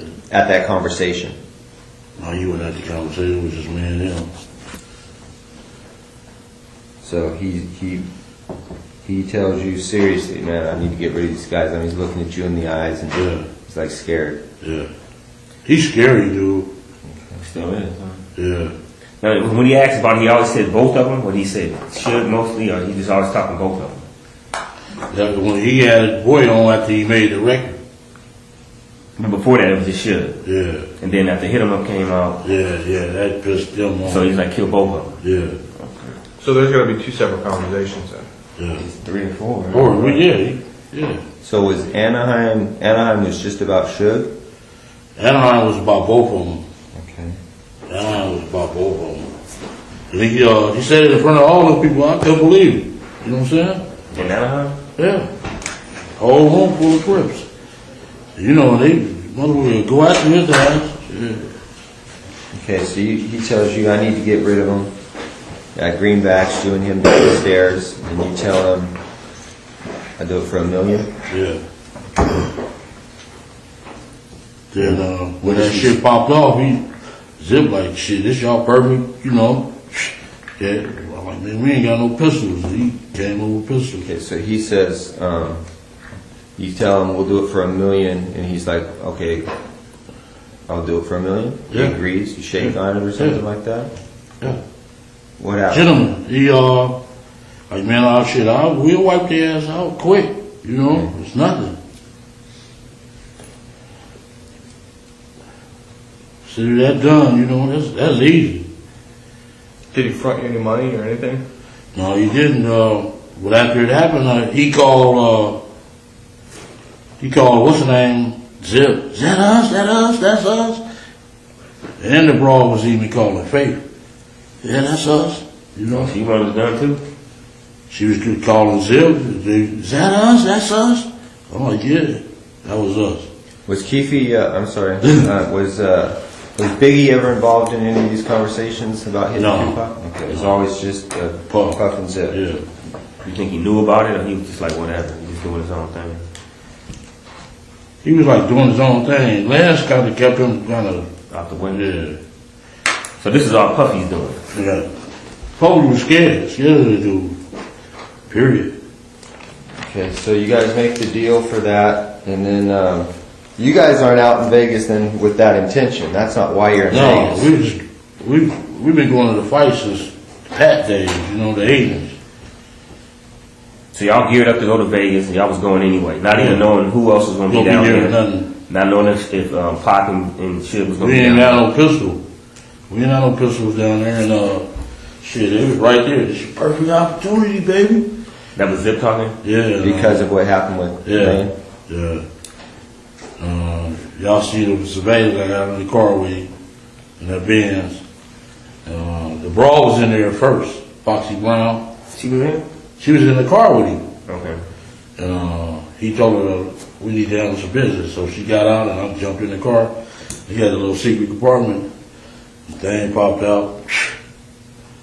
Okay, let's work up to that real quick, because that's important. Well, but there was, he said that you were there was numerous conversations, the first one taking place in Anaheim, another one at Greenbacks. Yeah. What other conversations took place where you and Puffy were talking about, doing this stuff?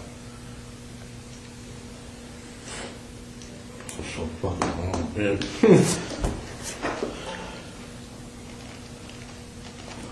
So just to jog your memory, you're down in Anaheim. Puff gets up. He says, I'll do anything to get rid of these guys. Everybody kind of, cool, that's cool, whatever. He takes it to another level. He's more serious. You meet him at Greenbacks for dinner. You guys step off to the side. He talks about, hey, how much you want? I'll give you $1 million. Yeah, we went downstairs. You say, cool. Yeah.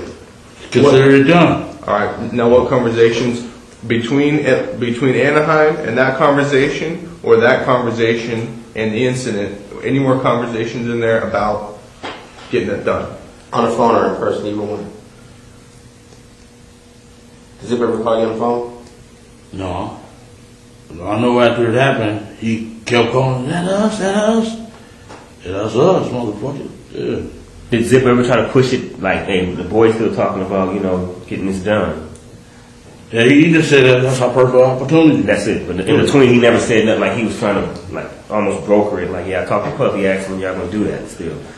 No, he didn't say that. Who brought up the amount of $1 million? Shit. He did. Puffy did? Yeah. Okay. Was it you? No, it wasn't me. I'm shit. $1 million out there. Yeah. Take it for 50. You know what I'm saying? Shit. So he brought up them $1 million. Yeah. Them project dudes will kill your ass for $1,500. You know what I'm saying? Shit. Tell me about that. So basically, all right, then you guys geared to go to Vegas. Y'all had planned to go to Vegas a couple weeks, got the hotels. Yeah. And then who all drive out there? All you guys is. All of us, yeah. Zip, we had left from Greenbacks. Give me 1 second.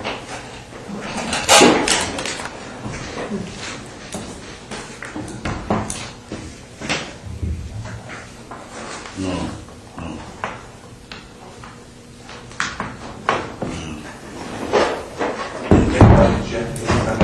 Okay, so y'all, is everything good? Yeah, everything good. So y'all geared to go down there. Y'all caravan down there. Yeah. How many cars? We went to Greenbacks. It was me, Zip. It was Zip drove that van. Kevin drove that van. And I drove Kev? Yeah. Okay. And I drove what was that, a Malibu or something? Not a Malibu, but a Century. What's that, by Buick? Buick Century? Yeah, I drove the Renner Century. And y'all left from Greenbacks like about what time? A couple days before? Maybe about, was it Thursday night? I think it was a Thursday night. We left from there. Fight was Saturday. Okay, it was probably Friday we left. Friday evening when Zip looked like he got picked up by a helicopter as fast as he got there to us, so once we got there, started kicking it, partying and all that old shit. Y'all staying at the Monte Carlo? Yeah. Okay. And who got the rooms for y'all at the Monte Carlo? My wife, it was in my wife's name. Okay. Y'all pay for them? They had comps. Lane had comps at MG, not the MGM, but Excalibur. Because of gambling. Yeah. Okay. I'm sorry, Greg. No, that's all right. I got thrown off track for something. We were in Greenbacks. They have the discussion and everything. How long before you guys go to Vegas is that? I think this is another time at Greenbacks or the same time that Puffy said y'all. This is a different time. That's our headquarters. We meet there. Okay. Every time they come out, we meet. So Puffy had said they agreed to the $1 million, and then that Friday before they were going to Vegas, they met at Greenbacks with Zip. They caravan from there on that Thursday, that Friday night. Okay, so there's another incident.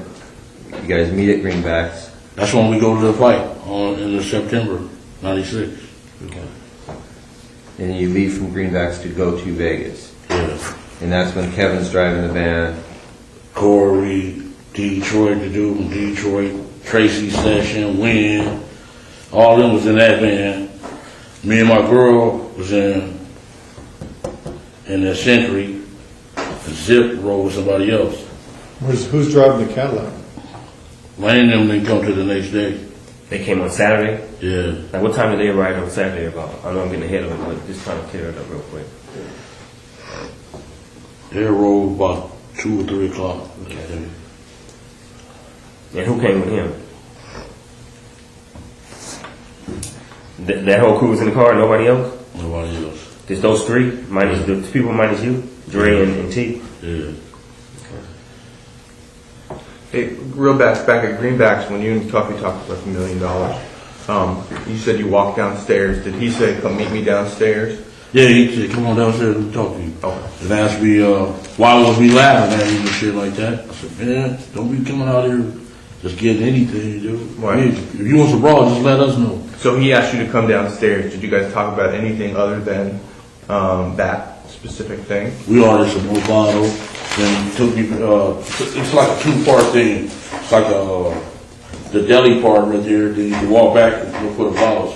And then we'll go up there and talk with when we was looking for the bottles. Had the bottles and shit. So you think, so in your opinion, the specific reason he asked you to come downstairs and talk to him was about that thing, not about liquor or anything, it was about that? Okay. Okay, so then another incident, you guys were at Greenbacks, you go to Vegas, Kevin drove a van, he's got those other guys with him, you're with a girlfriend, Lane and Dre and T Brown come the next day in the rented Cadillac. Was that a rented Cadillac? Yeah. Get there about 2. Who rented that Cadillac?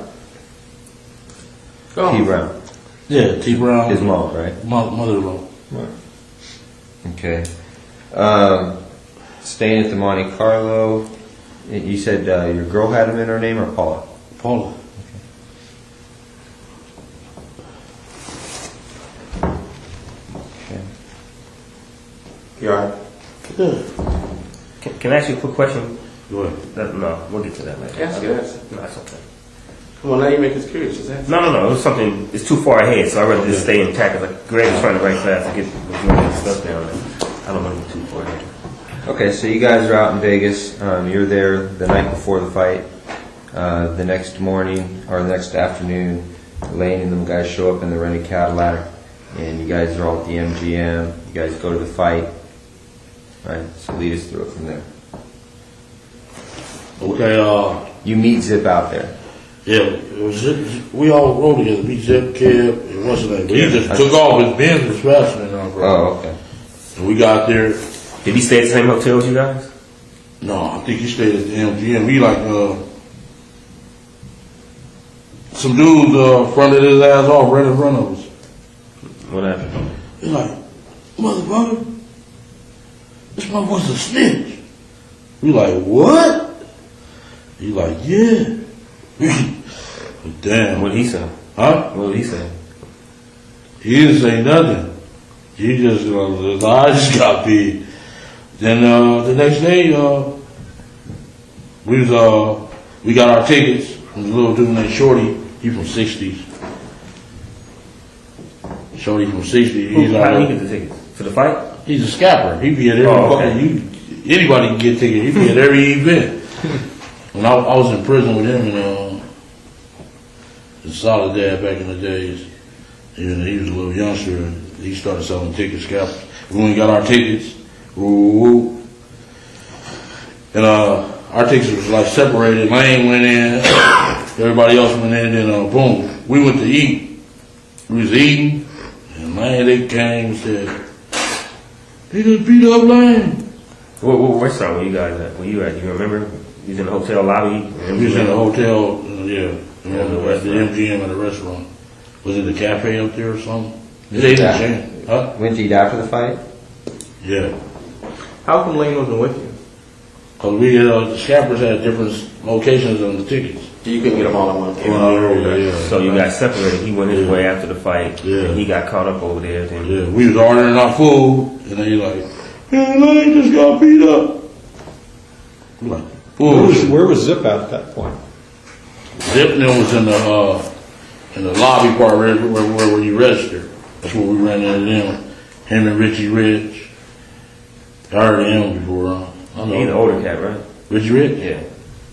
Nah, he probably like 43. New Yorker? Yeah. Was there a redheaded dude there?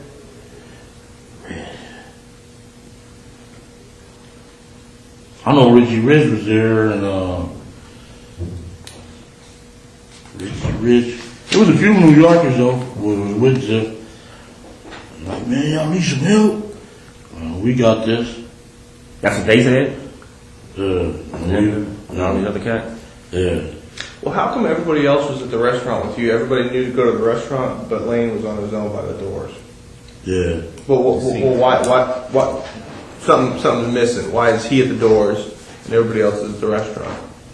We all went. He was supposed to come to the restaurant too. He just forgot or something. They seen his mother ass and beat him up. He couldn't get there. Yeah. Okay. But on the surveillance, it seems like he's standing there He's waiting. hanging out. He's hanging out. Like he wasn't on his way nowhere walking. Y'all seen us at the restaurant? Well, yeah, they got video cameras all over them.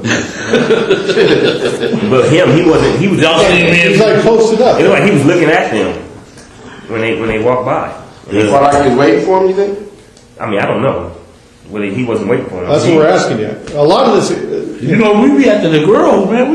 Yeah, but it seems like, so you guys get you guys get your tickets from Shorty, you give them out. All right, we can't sit together, so let's all meet at this restaurant afterwards. All right, everybody bolts after the fight. Everybody comes back to the restaurant except Lane. Lane's standing by the doors. Why is Lane standing by the doors and everybody else is on board, knowing to go to the restaurant? I don't know what his thoughts was. Okay. But before that, before the fight, before Orlando had, the beat down or whatever you want to call it, no beef with nobody as far as them. You guys even see Suge and them at all? Yes. Didn't see them, didn't nothing? Yeah, Nobody said they here, them dudes here, nothing like that? Nothing. And then, okay. See, it would seem to me that Lane may be working his way over to the restaurant where he's trying to find you guys, but then he sees them. He knows automatically he's going to have beef with them just because of the mall incident. Yeah. So he may be just trying to Post up, trying to wait for you guys to pass by. I'm sorry. Yeah, he's probably looking for us. Yeah, you're right. That would make some sense. Yeah. Yeah.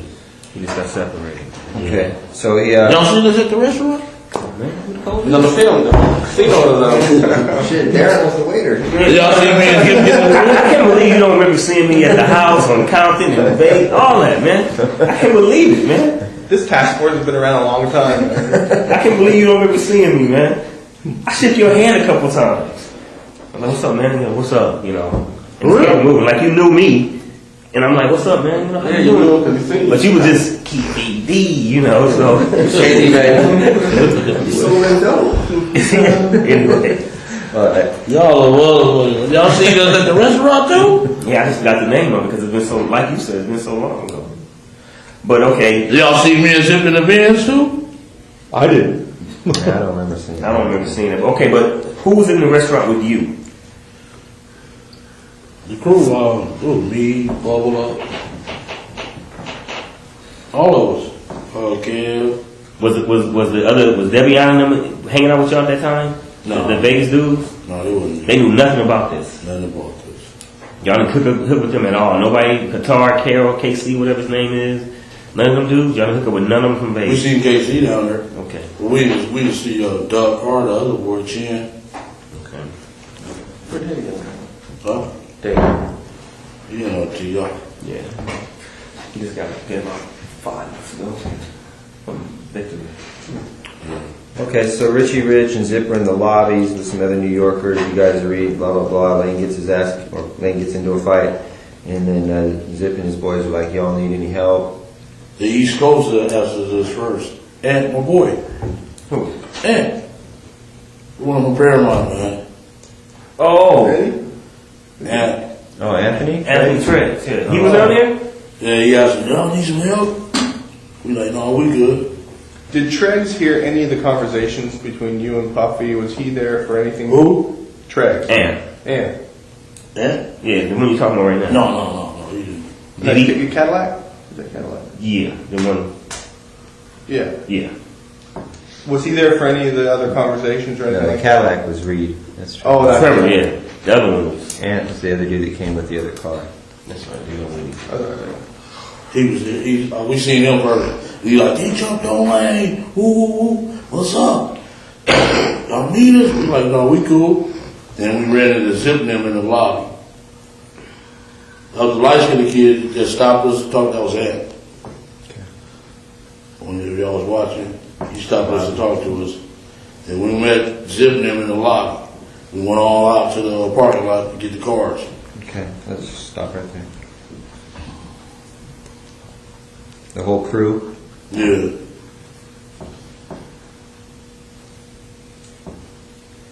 Alright, you get cars and then Zips in his Benz? Yeah. And who's in there, Foxy Brown? Yeah. And does she get out or he tells her to get out or what? Yeah, he told me to get the handle something. Because he told me in the lobby that he had some jimmies. Some what? Had a jimmy.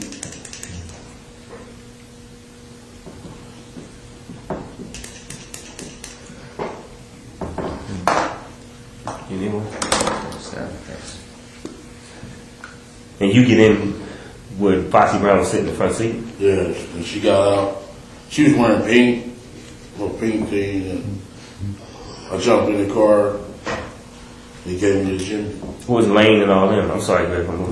He was waiting on the cars. So they was in the valet waiting for the cars. You had already gotten his car. And homie said, Where does he get the gun from in the car? A little secret compartment. Popped up. Popped up, yeah. In the armrest? Yeah. He gave it to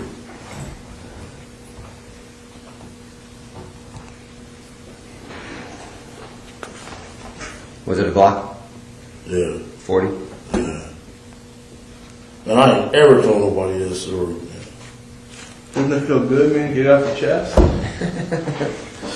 It's been weighing you down, man, for 20 years. I don't know who can I ask you one question though? Oprah's gonna be like, Mr. Davis, we really appreciate it. And then you give me like this, read my book. Hey, I just want to ask one thing though. One thing. Y'all heard that story before though? Before I told you. Not that part? No, never heard that part before. No, I haven't. About Zip? I knew about Zip. You know about Zip. Gave the gun? We don't do that. Yeah, but not about the pop-up thing. Pop-up. Little particular things in between. But we're on track. I'm just saying y'all knew. We knew Zip had given the gun, but we didn't know that you went to his car to get it, so. Stuff like that. Let me tell you. This dude punked me though that morning in the garage though. I ain't gonna lie. He got me good, dog. I ain't gonna lie. You gotta pray me good. He good. He like, well, I got some shit gonna break your heart. Gonna break you to your knees. That's what bothers me. That's what got me, dog. Other than that, I would have went out hard. I'm gonna lose my house. Fuck them. You know what I'm saying? Yeah, but that got me though, dog. He said, I got some shit gonna break your heart. Gonna break you to your knees. I already knew what it was. I said, oh, they got me, dog. I gotta write that one down, man. Put that in the book. I got some shit gonna break your heart. Gonna break you down to your knees. Keep you deep. See, he can deliver it. I'd be like this. I got some shit that's gonna break her. It wouldn't just sound right. You got me on that, dog. Other than that, I was like, fuck, y'all. I'm going in, man. Because I am you. I know how you think. I'm from the same place you from. Oh, so I know kind of what to say. Where you from? You from the neighborhood? We won't even talk about You don't even want to know. You're so proper, man. You know what? That's about education a little bit. Yeah. So proper now. You got me on that one, dog. Then I said, break my heart then. And I thought about it all over that week. I said, oh, they got me, dog. They gonna give me the death penalty. Yeah, man. Yeah. It was a stretch, man. Huh? Yeah, it's been a stretch. But okay, will we agree? Okay, so we get the gun out of the armrest. Zip gives you the gun. It's a 40. I assume you check it, loaded. You put you get your own ammo. How's that happen? It's already loaded or what? It's already loaded. You just put one up. Okay, where do you go to? What do you tell Zip right then? What's that? Do you tell Zip, hey, we're gonna go handle this shit or whatever? Yeah, they asked like, do y'all want us to come? We like, we know where them motherfuckers at. They was telling us that they gonna be at the 662 club. Who was saying that? Everybody. Everybody out there? Yeah, everybody. They give us a concert. Well, how do you know that Zip's got a gun? Does he tell you? He told us in the lobby when I met him in the lobby. I got one. Did you ask him? Do you have one, or he just tells you, okay, I got one? Yeah, that's when they asked, do we need some help? I got some Jimmy. Like, yeah, okay, cool. All right. But only one he gave you. Yeah. And so KC went to go get some guns, but he never did get back with us. So it was a lot of people out there and asking you guys, Southsiders or Lando, like Trey and who else? Just the East Coasters asked us first, the East Coast Crips. Then the New Yorkers asked us. Okay. We like, we don't need y'all, we good. Yeah, okay. Then you get the heat, you get out of the car with Zip after everything. What do you say to him? Like, man, we're going to handle this? Like, yeah, we're going to go ahead. He's like, yeah, it's your perfect time, you know. Okay, then you jump out of the car, and then what happens? I got in the van with the busters. You know what I'm saying? Who was in the van? Where do you put the gun? What do you do with it? Put it in my thing. Yeah. Okay, so Keefe, you get in the van with who? Corey, Wynn, Keefe, Wynn cousin Tracy Sessions, and some dude from Detroit. And they was, Lane said they had a gun up under the hood. In the rental car? Yeah, they put one up under the hood. So, okay, that's cool. So we go to the 626. I'm sorry, real quick though. Lane's Lane's in the van too at that time, or no? No, they in the Cadillac. Okay, so Lane in Cadillac with T. Brown and Dre? Yeah. You know who's driving in? Who drove off from the hotel? T. Brown. T. Brown was driving the still. Yeah. And y'all go with the van. This is 2 cars go to 662. Yeah, the van and the Cadillac. Go to 662. Yeah. I'm sorry, go on, Grant. So when you guys leave the motel after you get the gun from Zip, you guys never go back to your rooms to discuss anything or anything at all. You go from the MGM, or I'm sorry, from the MGM out on the hunt for these guys. You guys never go back. We went drop the girls off. Me and Lane did. At what point? Before you met with Zip or after you met with Zip? Well, that's a long time. I know I gave Paula money to go gamble and rush. I don't know what rush. That was Lane's girlfriend, Rashid, or whatever. Yes. Rashida. Yeah. I know I gave Paula the money to gamble on, but yeah, then we went looking for them. We went Just the 2 girls that you got. That's what you saying. You said the girls. Just those 2 girls, or just a lot of girls who were out there. This Rashina and Paula. There was a few girls out there. Okay, with their whole crew. Yeah, their crew. Okay. And I gave her money to go gamble. Boom. We get in the car. We get in the fucking van. Go up to the 626 club. And Corey, they gonna kill us, dog. You know that motherfucker. You know, got the police killing motherfuckers and all that. Man, you crazy. And fuck, dude. I know dude since we played fucking football. He's a bitch. You know. They got you scared. Did you get in the van in the valet area of MGM? Yeah. Okay. Who was driving that van? You probably already answered that. It was either Cam or Corey. Okay. And when we went up to the 626 club, they didn't show up. We waited about 15, 20 minutes. They didn't show up. So they was like, let's go get some liquor. We stopped at the liquor store. I got out the van with their ass and jumped in the Cadillac. Them motherfuckers buster, they scared. Where was the liquor store at? What's that street? It's a highway. What's that big highway there? Las Vegas Boulevard? No, not that one. It's east of it. Oh man, what's the one that runs behind all the hotels? We went Craig. Here's a little map.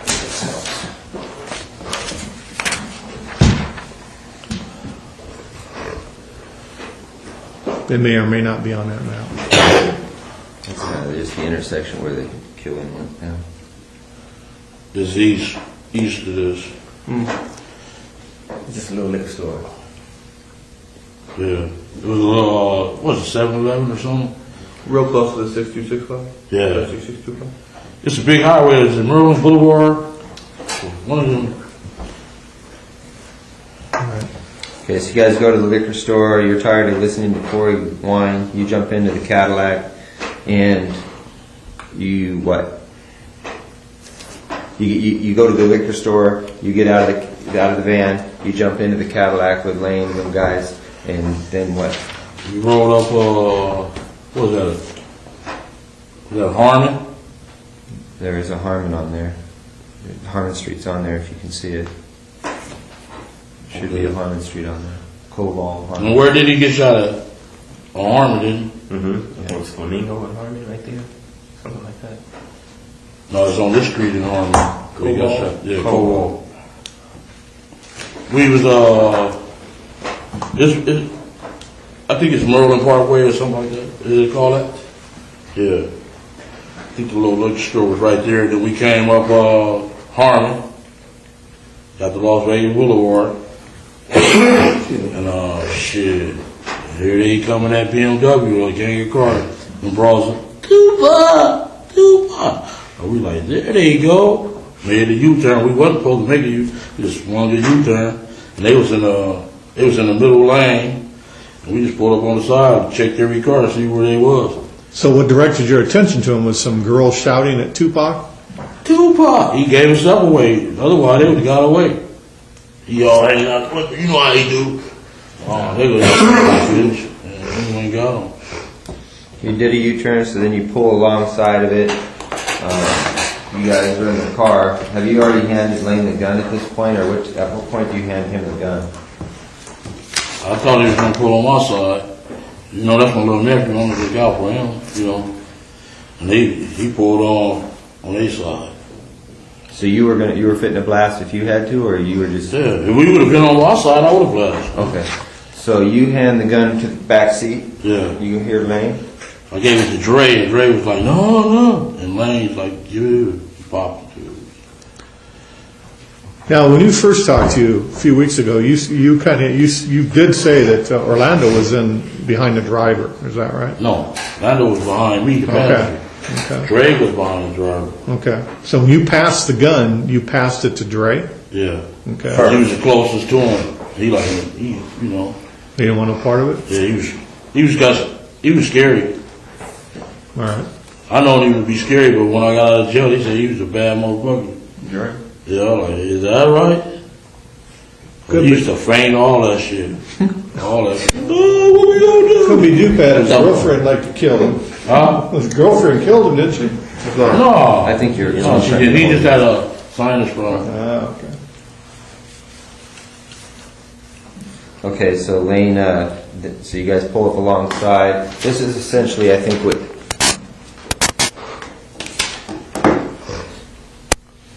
Yeah. You guys pull alongside. That's essentially what you see. Yeah. So But he had the window down. Oh, was it tinted or no? Or No, he had the window up. Okay. So he wasn't out yelling at the girls at that time? No, he was there, rolled back up the window when he went on the street. Okay, Lane starts blasting. You say Suge looks over, he sees you. He looks right at you. Yeah, he looked at me. Okay. Why are you looking right at me? Fucking known each other since we were 7, 8 years old. When he looks over at you, and then, Tupac's busy getting shot. Evidently, the story is Tupac's trying to either get out In the line. back seat or something. Yeah, what do you see happening inside of their Jumping car? in. I seen a bullet going Suge head. I thought he was dead. You see his He wasn't head? scraped or something in the head or something. A piece of glass went into his neck right here. And he had a thing in his head. He had a little graze on Yeah, it. he got a graze on his Yeah, I thought he was dead. Okay. So, I'm sorry, did you guys stop the did Bolo stop the car and just let him get off? Yeah. Then we made the right. Okay, but he stopped what you said. While he boom, boom, boom, got off, then took off. And we made the right, and some bras at the sea breeze was following us. Stupid bitches. And we shot their window out and they stopped.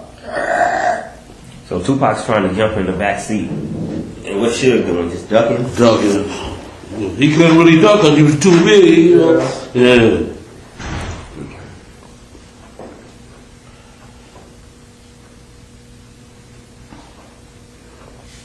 So you try to pass the gun to Dre, he says, fucking, I don't want it, does he? And then you say, fucking, Orlando takes it? Yeah. Or wait, you give it to Dre, and Dre gives it to Orlando. Yeah. Exactly. Yeah. Dre didn't want to do it. And Dre's doing like this when he's shooting, is when he's getting on? Yeah. Leave it back? Yeah. And once we got out of the car, he was acting like a bitch. Then I was like, get a hold of yourself, bitch. Dre? Fuck, yes. What was he saying? Oh, what you doing on here? Man, shut the fuck up, bitch. What's wrong with this, Well, where did you go after the shooting? Went to the Monte Carlo. Do what? Real Before we get quick. there, yeah. Okay, so the shooting goes down. He's trying to get in the back seat. Suge's ducking out the way. You guys pull off, and followed by Sebring. A sea breeze, some broads. They ain't call y'all or nothing? The broads? I don't know. I can't hear you. Hey, come on, man. We're talking over. Man, we're gonna be doing this so many times, man. On these trucks. Sebring. It all comes out. Lane starts blasting back on him. Yeah. So he had bullets left. Yeah.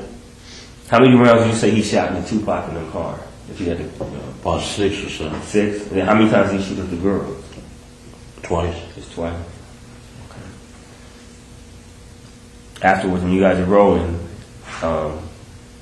just rolling to the hotel, you go straight back to the hotel? I went and parked the car by the carriage house. By the carriage house? Y'all dumped the car and just left it there for, We left it there at the carriage.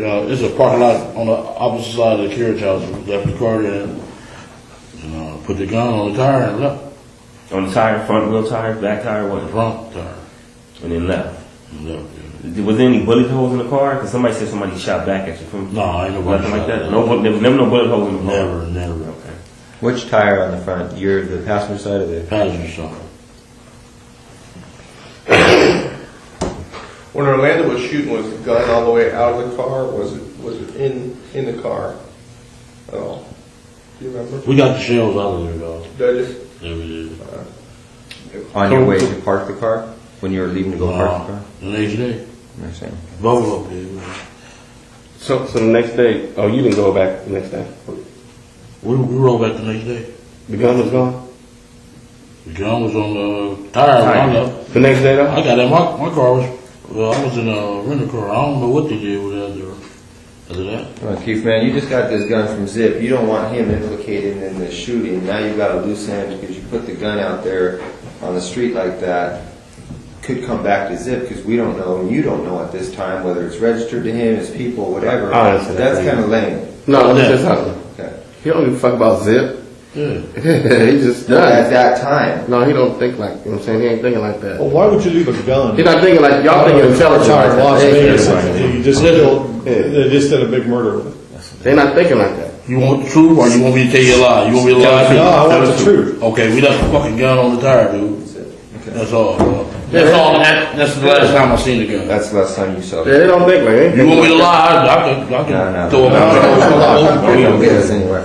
I just can't believe you do that in Compton. What's that? That's what they did. They don't think like that. We just left it on the tire. I guess I don't know what T Brown did with it or whatever. What he got. It wasn't our concern. We did what we had to do. Boom. Plus they don't I drove think back that in my. Me and Lane drove back in the car. Went on home. Immediately after that? No, the next day. So what y'all do At the gym. after y'all left the gun on the tire? Where'd you guys go? We smoked weed and drank. Yeah. Where? At the hotel? At the hotel. And party. In the room? Yeah, y'all see the surveillance? I don't know. Okay, the carriage, you guys park it in that parking lot. Do you walk or does the van come by and you get in the van again? No, we walked.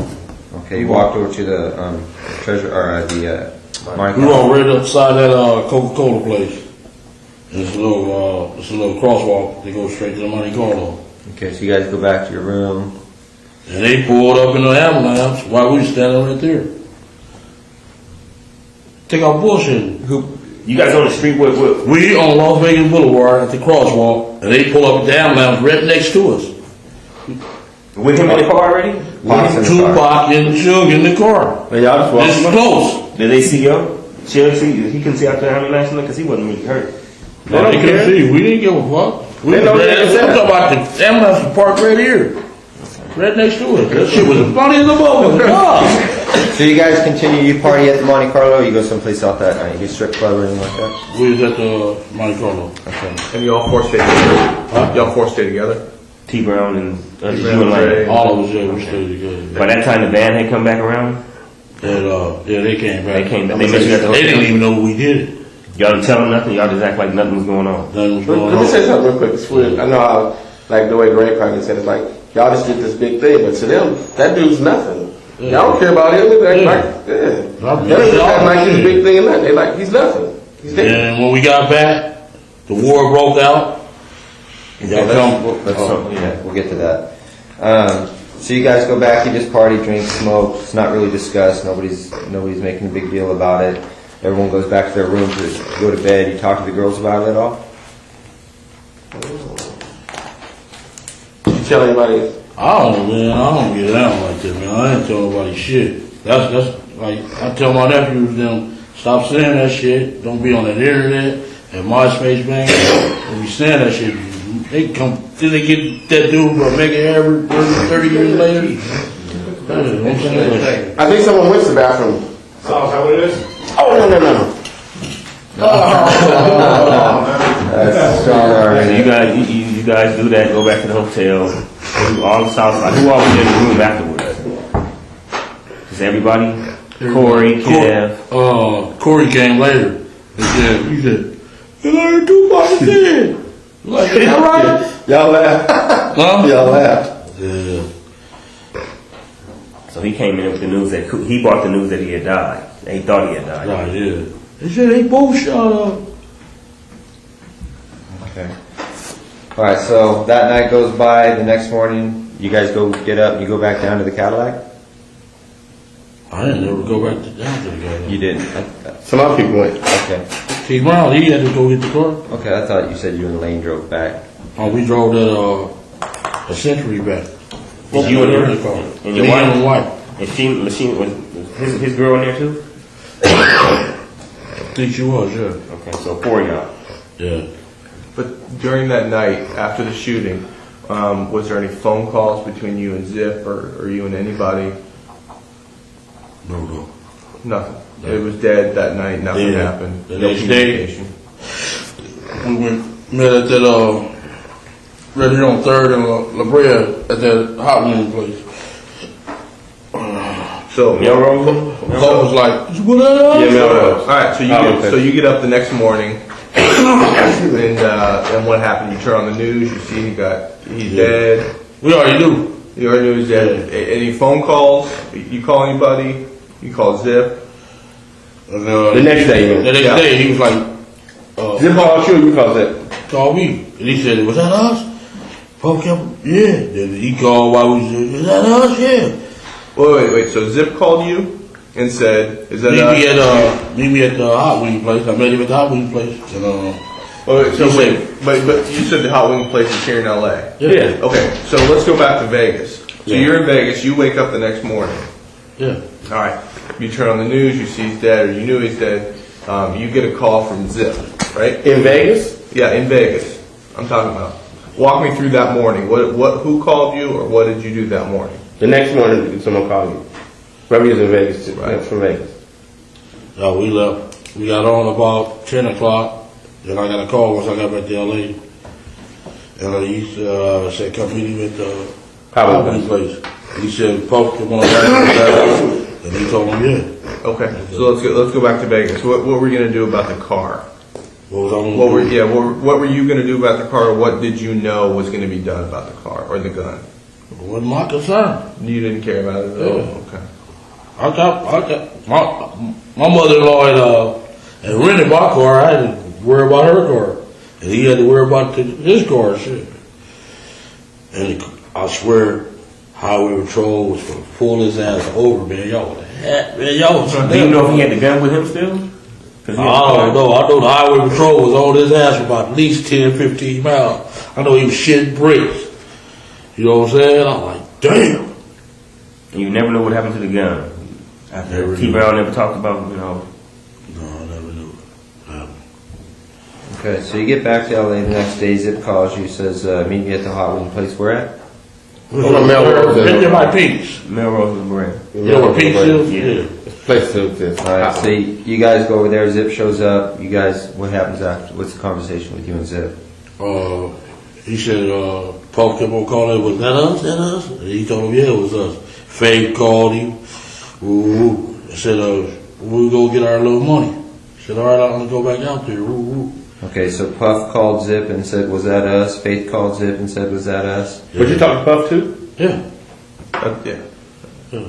So when you're talking to Zip, when you're at the hot wing place talking to Zip, Puff, he Puff calls. calls. Yeah. On Zip's phone or your phone? Oh, Zip phone. And Zip gives you the phone? Yeah. Okay. Kept on saying, was that us? Zip was like, yeah, that's us. So everybody was happy. Yeah, man, they wanted, we needed some money, man, because y'all raided our house and took all our guns. You know what I'm saying? So that when you talk to Puff on the phone, does he ask you, was that us? Yeah. And then you say, yeah. What's his response? He was happy as hell, shit. And did you ask him then about his money? About your money, I mean? When you gonna get paid or whatever? No, I have to say that on the phone. Zip, go get our cash. Yeah. Zip line handles that part. Yeah. Okay, so you tell Zip we need to get paid. What does Zip say? I'm going to go back home and handle it. I'll get back with y'all in a minute. Yeah. I said they just took raided our house and took our guns and all that shit. So, yeah. Okay, the raids occur. Then I gave a beating. That was stupid as hell. For the south side, we gave a beating and all them motherfuckers told everything. Well, that's when everybody in the whole hood started. You guys. Yeah, man. I shouldn't have did that. That was the fucked up move I ever made. And was that after the guns were taken from the hood? You know, police was raiding the houses, or was it before? It was before. I don't remember. I know we gave a meeting at the park at Cerritos. Them bitches went and told everything, man. And everybody, both clicked. I mean, it was a temple and whatever. All of us clicked. Yeah, all came back together. Yeah. Yeah, man, a park in Cerritos. What's the name of that park? Regional Park on Belleville. It was all in that first affidavit anyway. We read all that shit. Okay, so you called the meeting though? Yeah. Okay. We read that whole affidavit. You know what I'm saying? We know what's up. So you called the meeting to discuss the incident? Yeah. Okay. And then, and everybody like, we heard you got your $1 million, man. We gonna kick in. You gonna get your punk ass out of my face, bitch. You know? Right. Alright, so, meeting takes place, people are complaining, they want the money. You at some point, you reach out again for Zip, or how do you try to get paid? I kept calling his ass. And, the next time we seen him was, where was his ass at? Was he avoiding you? Yeah. We met him at Roxbury. On purpose? You ran into him, or you guys had a call? Yeah, we. Who set that up? I did. So you called Zip, you finally got a hold of him, you told him I love you. He said, I'm back out here, meet me at Roxbury. That club on Sunset? Yeah. And they were shooting pool, and them Don Woo Riders ready to beat their ass. Who's they? Zip and who else? Zip, D-Mac, who else that? Fleetwood. Fleetwood? Yeah. Do they hang with Flint? Yeah. Was Flint out by then? No. Okay, then y'all meet, and then what? We meet? Now, when you have a meeting, is D-Mac and Fleetwood all of them there with you guys? No, we didn't. It was just me and him. I was talking to him. What's up with the cat?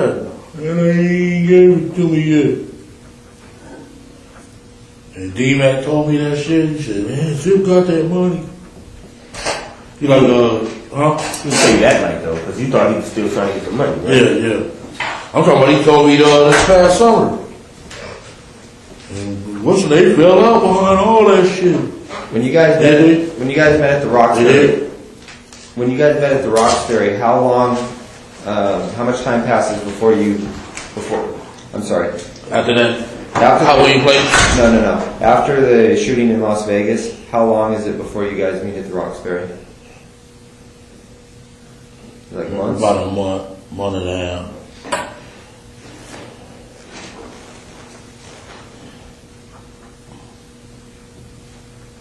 And so he tells you that Puffy hasn't paid him yet, right? Yeah.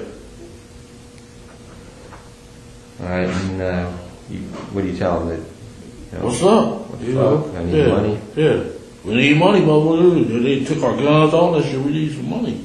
And you want to make got millions, more than And your business shut down. You wasn't doing no business, nothing. Y'all ran my Colombian out of town, man. I mean, we did. We should have did that shit. We shouldn't even met Puffy. We should have just stayed rolling, man. You know, y'all was on my ass since '93, though. You gave us a good run. Yeah. Okay. So you at what point do you lose touch with Zip when you just realize you're not going to get paid? At some point you realize. Once y'all got on our ass, man, that watch shit. I was on our ass, man. Okay. So 96 comes and goes, 97, then you end up you pick up that case. 97. Man, y'all after that shit happened, we couldn't breathe. You know that. Y'all put the heat on our ass like a motherfucker. Okay. And then so you end up going to prison. Yeah. Since you've been out of prison, have you talked to Zip? Not one time. And what about Puffy? Not one time. Okay. I tried to call him several times though. That little daddy out shit. You left messages? Hell yeah. And then they call back. I think if he would have just gave us half the money, we, you know what I'm saying, I would stay strong, like fuck it. Okay, so a couple months ago you say you run into D-Mac. And D-Mac's, he tells you... I like, man, call your boy, you know. Cause they went to Howard together or something. I like, man, call your boy. He like, man, what's that still mad? What's Zip behind that shit? Zip got that money. I like, what? He like, yeah, man, dude gave Zip the money. Where'd you run into D-Mac at? What street is that? By your boy, the tall guy with the Cadillac truck. What street is that off of? Florence. The blue Cadillac truck, man. Oh. I'm at a lot. The 900 pounds. I don't know. Oh, you got a lot on my mind just like you, man. No, off of Topanga. I'm ready off Topanga at the 76 station. Yeah, Cadillac truck. The anything? Is that their name? Oh, yeah. Huh? No. You know what guy I'm talking about. Dudes, Detroit Pistons. Oh, you motherfucker. Oh, out there in the valley. That's where you run into Darius. Okay. Yes, the bitch. Let me tell you what he did to me. I'm gonna tell y'all another thing. I know something. Did I tell y'all? On the 40-some thousand. This motherfucker threw the money in the back thing. The motherfucker say, hey, let me talk to you, dog. Went over there and talk to him, and here y'all come. I said, this motherfucker.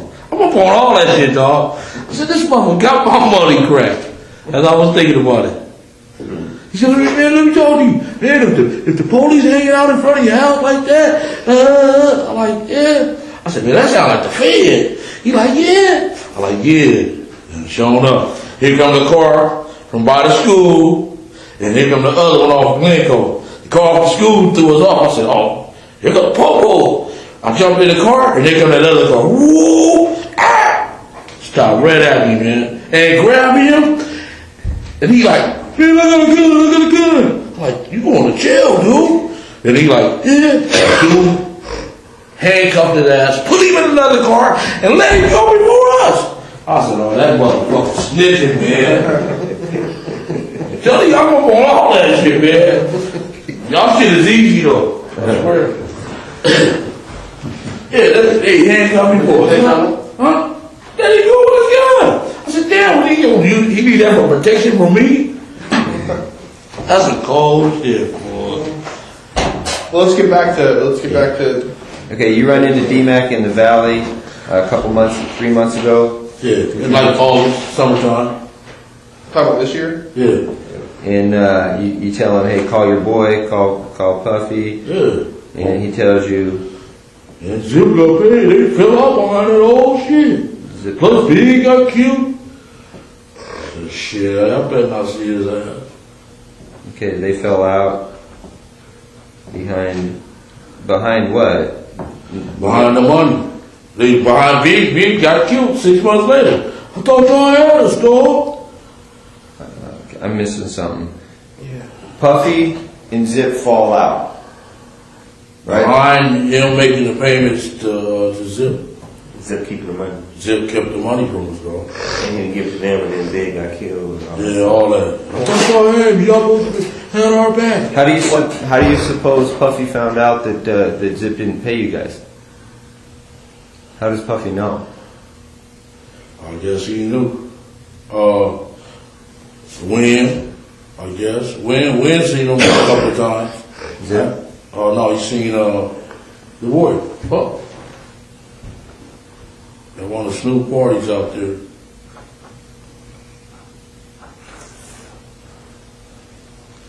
In New York? No, it was at Snoop house. Oh, in Long Beach? Claremont. His house. Yeah. They all on pictures and everything. He came. I said, man, you didn't call me. No, dog. I got someone else in there. Motherfucker. I said, you get the number. You got the number. We call. Motherfucker. You know what I'm saying? Well, I was seeing his ass, man. Give me the jewelry and everything, you know?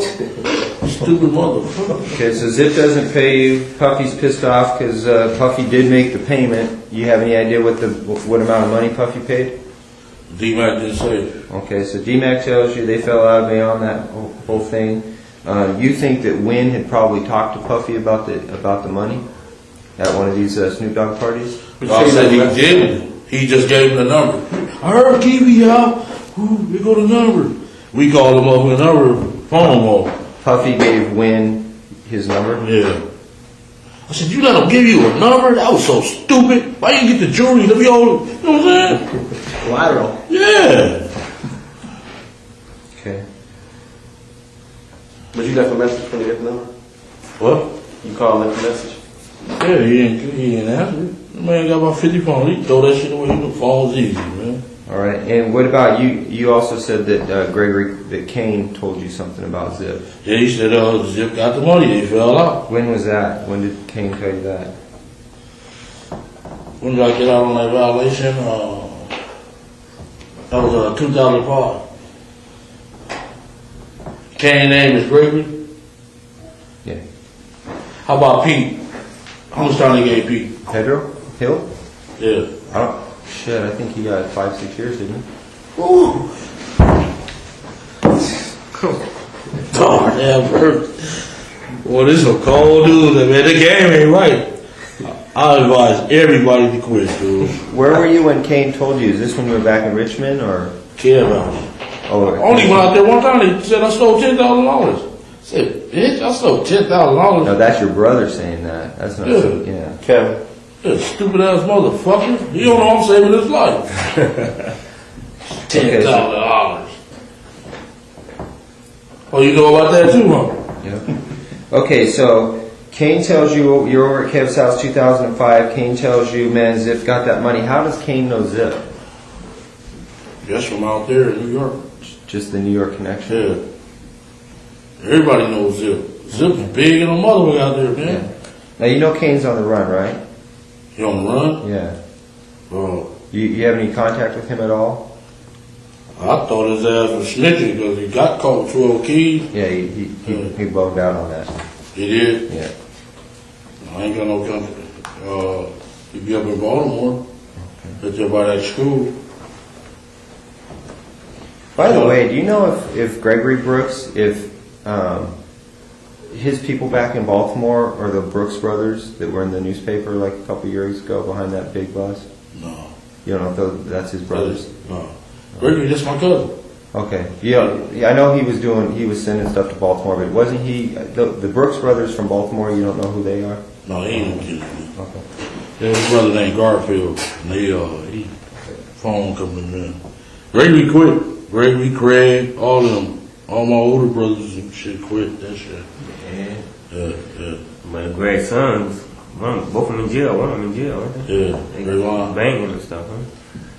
Y'all is up our ass, huh? Yeah, man. Lil Wayne better watch out.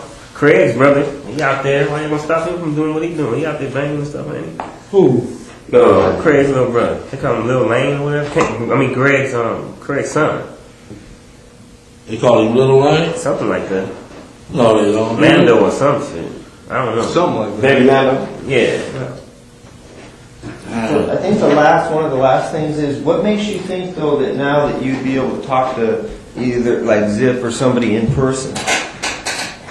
Keefe D, I know I got you. I know you're Keefe D, but listen, they had a fall. Seriously though, I mean this is. Man, I would go ask Puffy. Man, I would.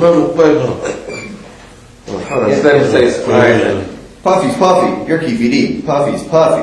Okay, and now he knows that. You know, you can't afford to be making any mistakes right now about the ghosts that are in his closet. And, you know, all of a sudden Keefe D comes up out of nowhere and starts wanting to talk about the murder of Tupac. He couldn't really come like that. I ain't gonna come back. Give me my money, man. Give me my money. But I'm saying, I'm just, from my standpoint, he wouldn't just come up to him like that. He'd have to create a scenario where he'd feel comfortable. Then let's talk about creating like, I'll give you an example of what I would think. Like, maybe like... Y'all find out where he at in the club? No, listen to me.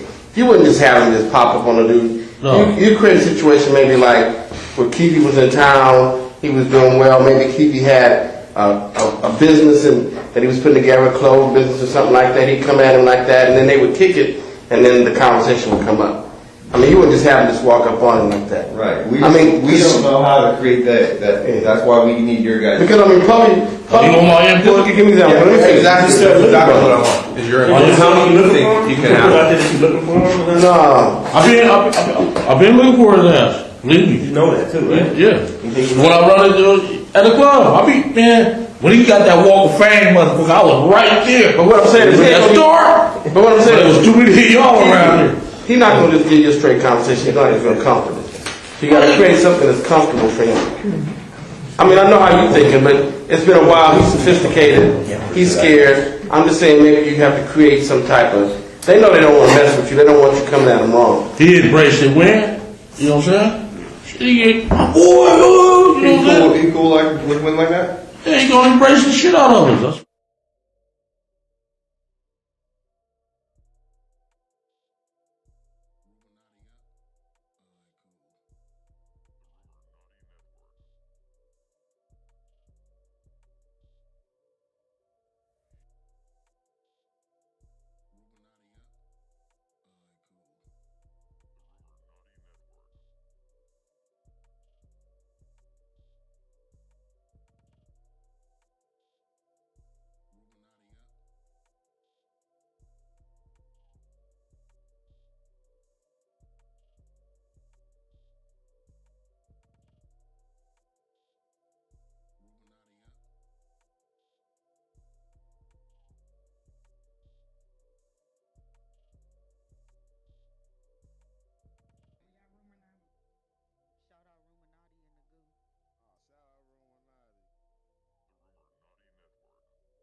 Yeah, they sound out right now. I don't know why we're gonna do this though. Look. Us earlier that Mr. Davis belonged to. Is that correct?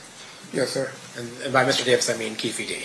That's what I believe he is. Yes. Yeah. And then, was there ever a time where Death Row and you and whatever other unofficial You could be in a restaurant, somebody you come. Then I be seeing this little commercial. I'm like, you motherfucker. You know what I'm saying? I'm Caleb or No, they got he got me in trouble the first time. He's vice president right up under Jermaine Dupri. He went out there, him and the dude named Ramon, they went out there, y'all keep these boys. Oh, come on. He rolled out the red carpet for him. Got him drinks and everything. And they the one told me about the club. Then this other broad I was fucking, she said, got a 3-story beauty salon. All of everybody, I was like, them motherfuckers is rolling. Said he got the Phantom, a Bentley and all that. Said he rolling like hell. You see any advantage to maybe starting off with just having another encounter with D-Mac? Yeah. Start off with that, and then D-Mac can put it in Puffy's ear that you kind of... Looking for it. All right, I'll get on it real fast. No, we'll handle that. We'll set that up. Okay. Okay, because what ends up happening is if you take control of the situation, you start making some progress we're not ready to deal with yet, then, you know... Basically, you don't have to do anything. Just take the time. Yeah, just take time. We'll tell you when you need to be somewhere and make arrangements. All right. And, gotta put it in his ear, because he do go get D-Mac every time we come out here. Okay. That's my boy, yeah. Okay. All right, well then on to, I think that's a wrap for that whole entire event. These are two of the girls that Darren found. Can I ask a question real quick? Yeah. How long is our meeting going to be today? Do we have a time frame? We're out of here in 15 minutes. Oh, okay. Hey, do you know how to get a hold of DMAC right now? You're more than welcome. You can get a hold of DMAC. Stay long if you want. Knows what? Great. Basketball player, buy weed from him every day. All right, that's cool. Tell Robbie to buy some weed Do you from know him. the barbershop over on 3rd or Beverly? I've got that DMAC. That's all girl. I've got that. You know her, right? Yeah, I know where he's at. Look at that. She got fat. Yeah, that's the Bronx. What about this one here? Yeah, you can get the. That's the one that big phone? How old is this picture right here? Okay, are those the two girls that were in the live club. party that night? Yeah. Okay. And what are their names? And go squeeze Right here. DJ Quick by the balls. I'm serious, he get that shit up quick. Answer the question. Yeah. Real boring. Those two girls, you see What's that? their name? What are their names? Michelle and Jewel. Yeah, and the others were the two girls that you talked about At the being party. in the live party that night and, Yeah. and getting close to Yeah. Puffy and Biggie, All is that right? All that, yeah. They was ones to set that shit up. For sure. Now you know that from being there, or you know that from That's after? just Being impression. there, dog. Okay. I'm not telling you, dog. Did you get any other insight on that from anybody else, or you Keefe D? People. We know the streets, dog. So you're just saying from that alone? He said he watched They was out of them place. there. They shouldn't have been there in the first place. They from Death Row, so Yeah, they he ain't said got no when we business seen them, there. it was odd. Then boom, the fire marshals come. We left Big Pete and what's the name out there, Sporty, outside the club because we didn't have enough passes. So I was going down there checking on them. Don't put that on these notes. Because No, that was just a sidebar with a different or something. We was down. Fire marshal was down there. And Big Pete and Sporty from Great Street was down there. And I went down there to check on them. Then the fire marshal said they was gonna close the place. Blood was out there. It was ready, dog. We're gonna get into all that another time, man. But that's some stuff we got to touch on too. Yeah. There's those pictures in there too. All right, get your freaking flyer tomorrow ready, man. All right. What's that tag? Which road? I'm gonna see you sooner or later. See, One last thing. See me. Come on. I'm gonna see you sooner or later, man. Somebody gonna come You over here and tell and me. Eddie were Sellies, right? Yeah, we honky. Where were you guys? That was in.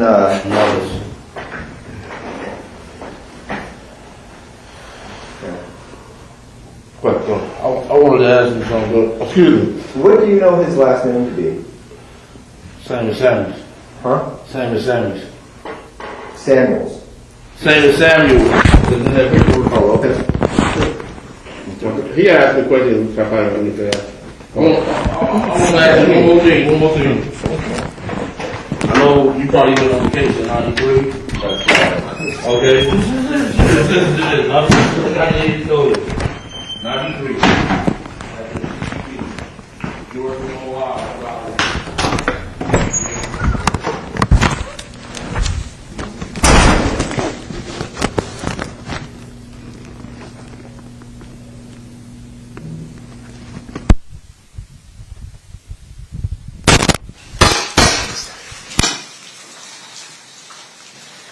Okay, it appears as though Exhibit 117 is now over. Anything else that you wanted to present today, Steve?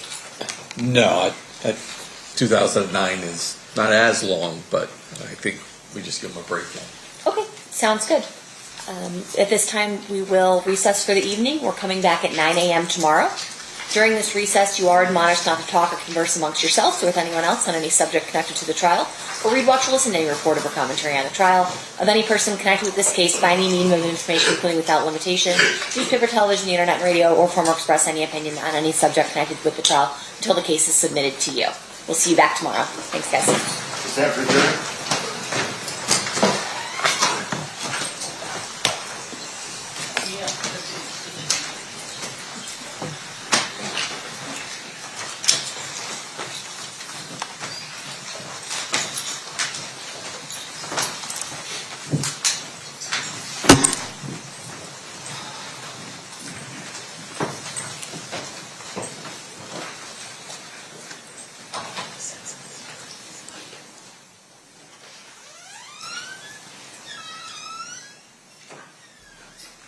The record, the jury has exited. Anything we need to address outside the presence? Nothing from the state. Nothing from the state. Okay, we'll be in recess. Thank you, everyone. Have a good night. Thank you.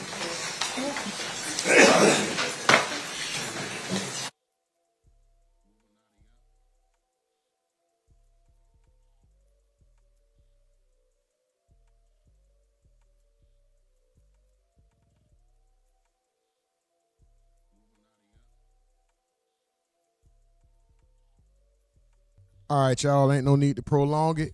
They gave us the time we needed because tomorrow's going to be a long day. We're going to go ahead and take this one. Shout out to y'all. Super duper salute to the mods. Super duper salute to the fam, the top 10, everything, everybody. We're going to go ahead and get up in here, out of here, man. Damn, pause. Like my bro said, I reserve the right to be wrong. Like I say, I identify as a multi-millionaire. They got a bathroom. They got to give us a cash register room. Now they help we out this motherfucker. Let's go. Make sure you subscribe. Thank you to all the new subscribers. Thank you, thank you, thank you, thank you, thank you.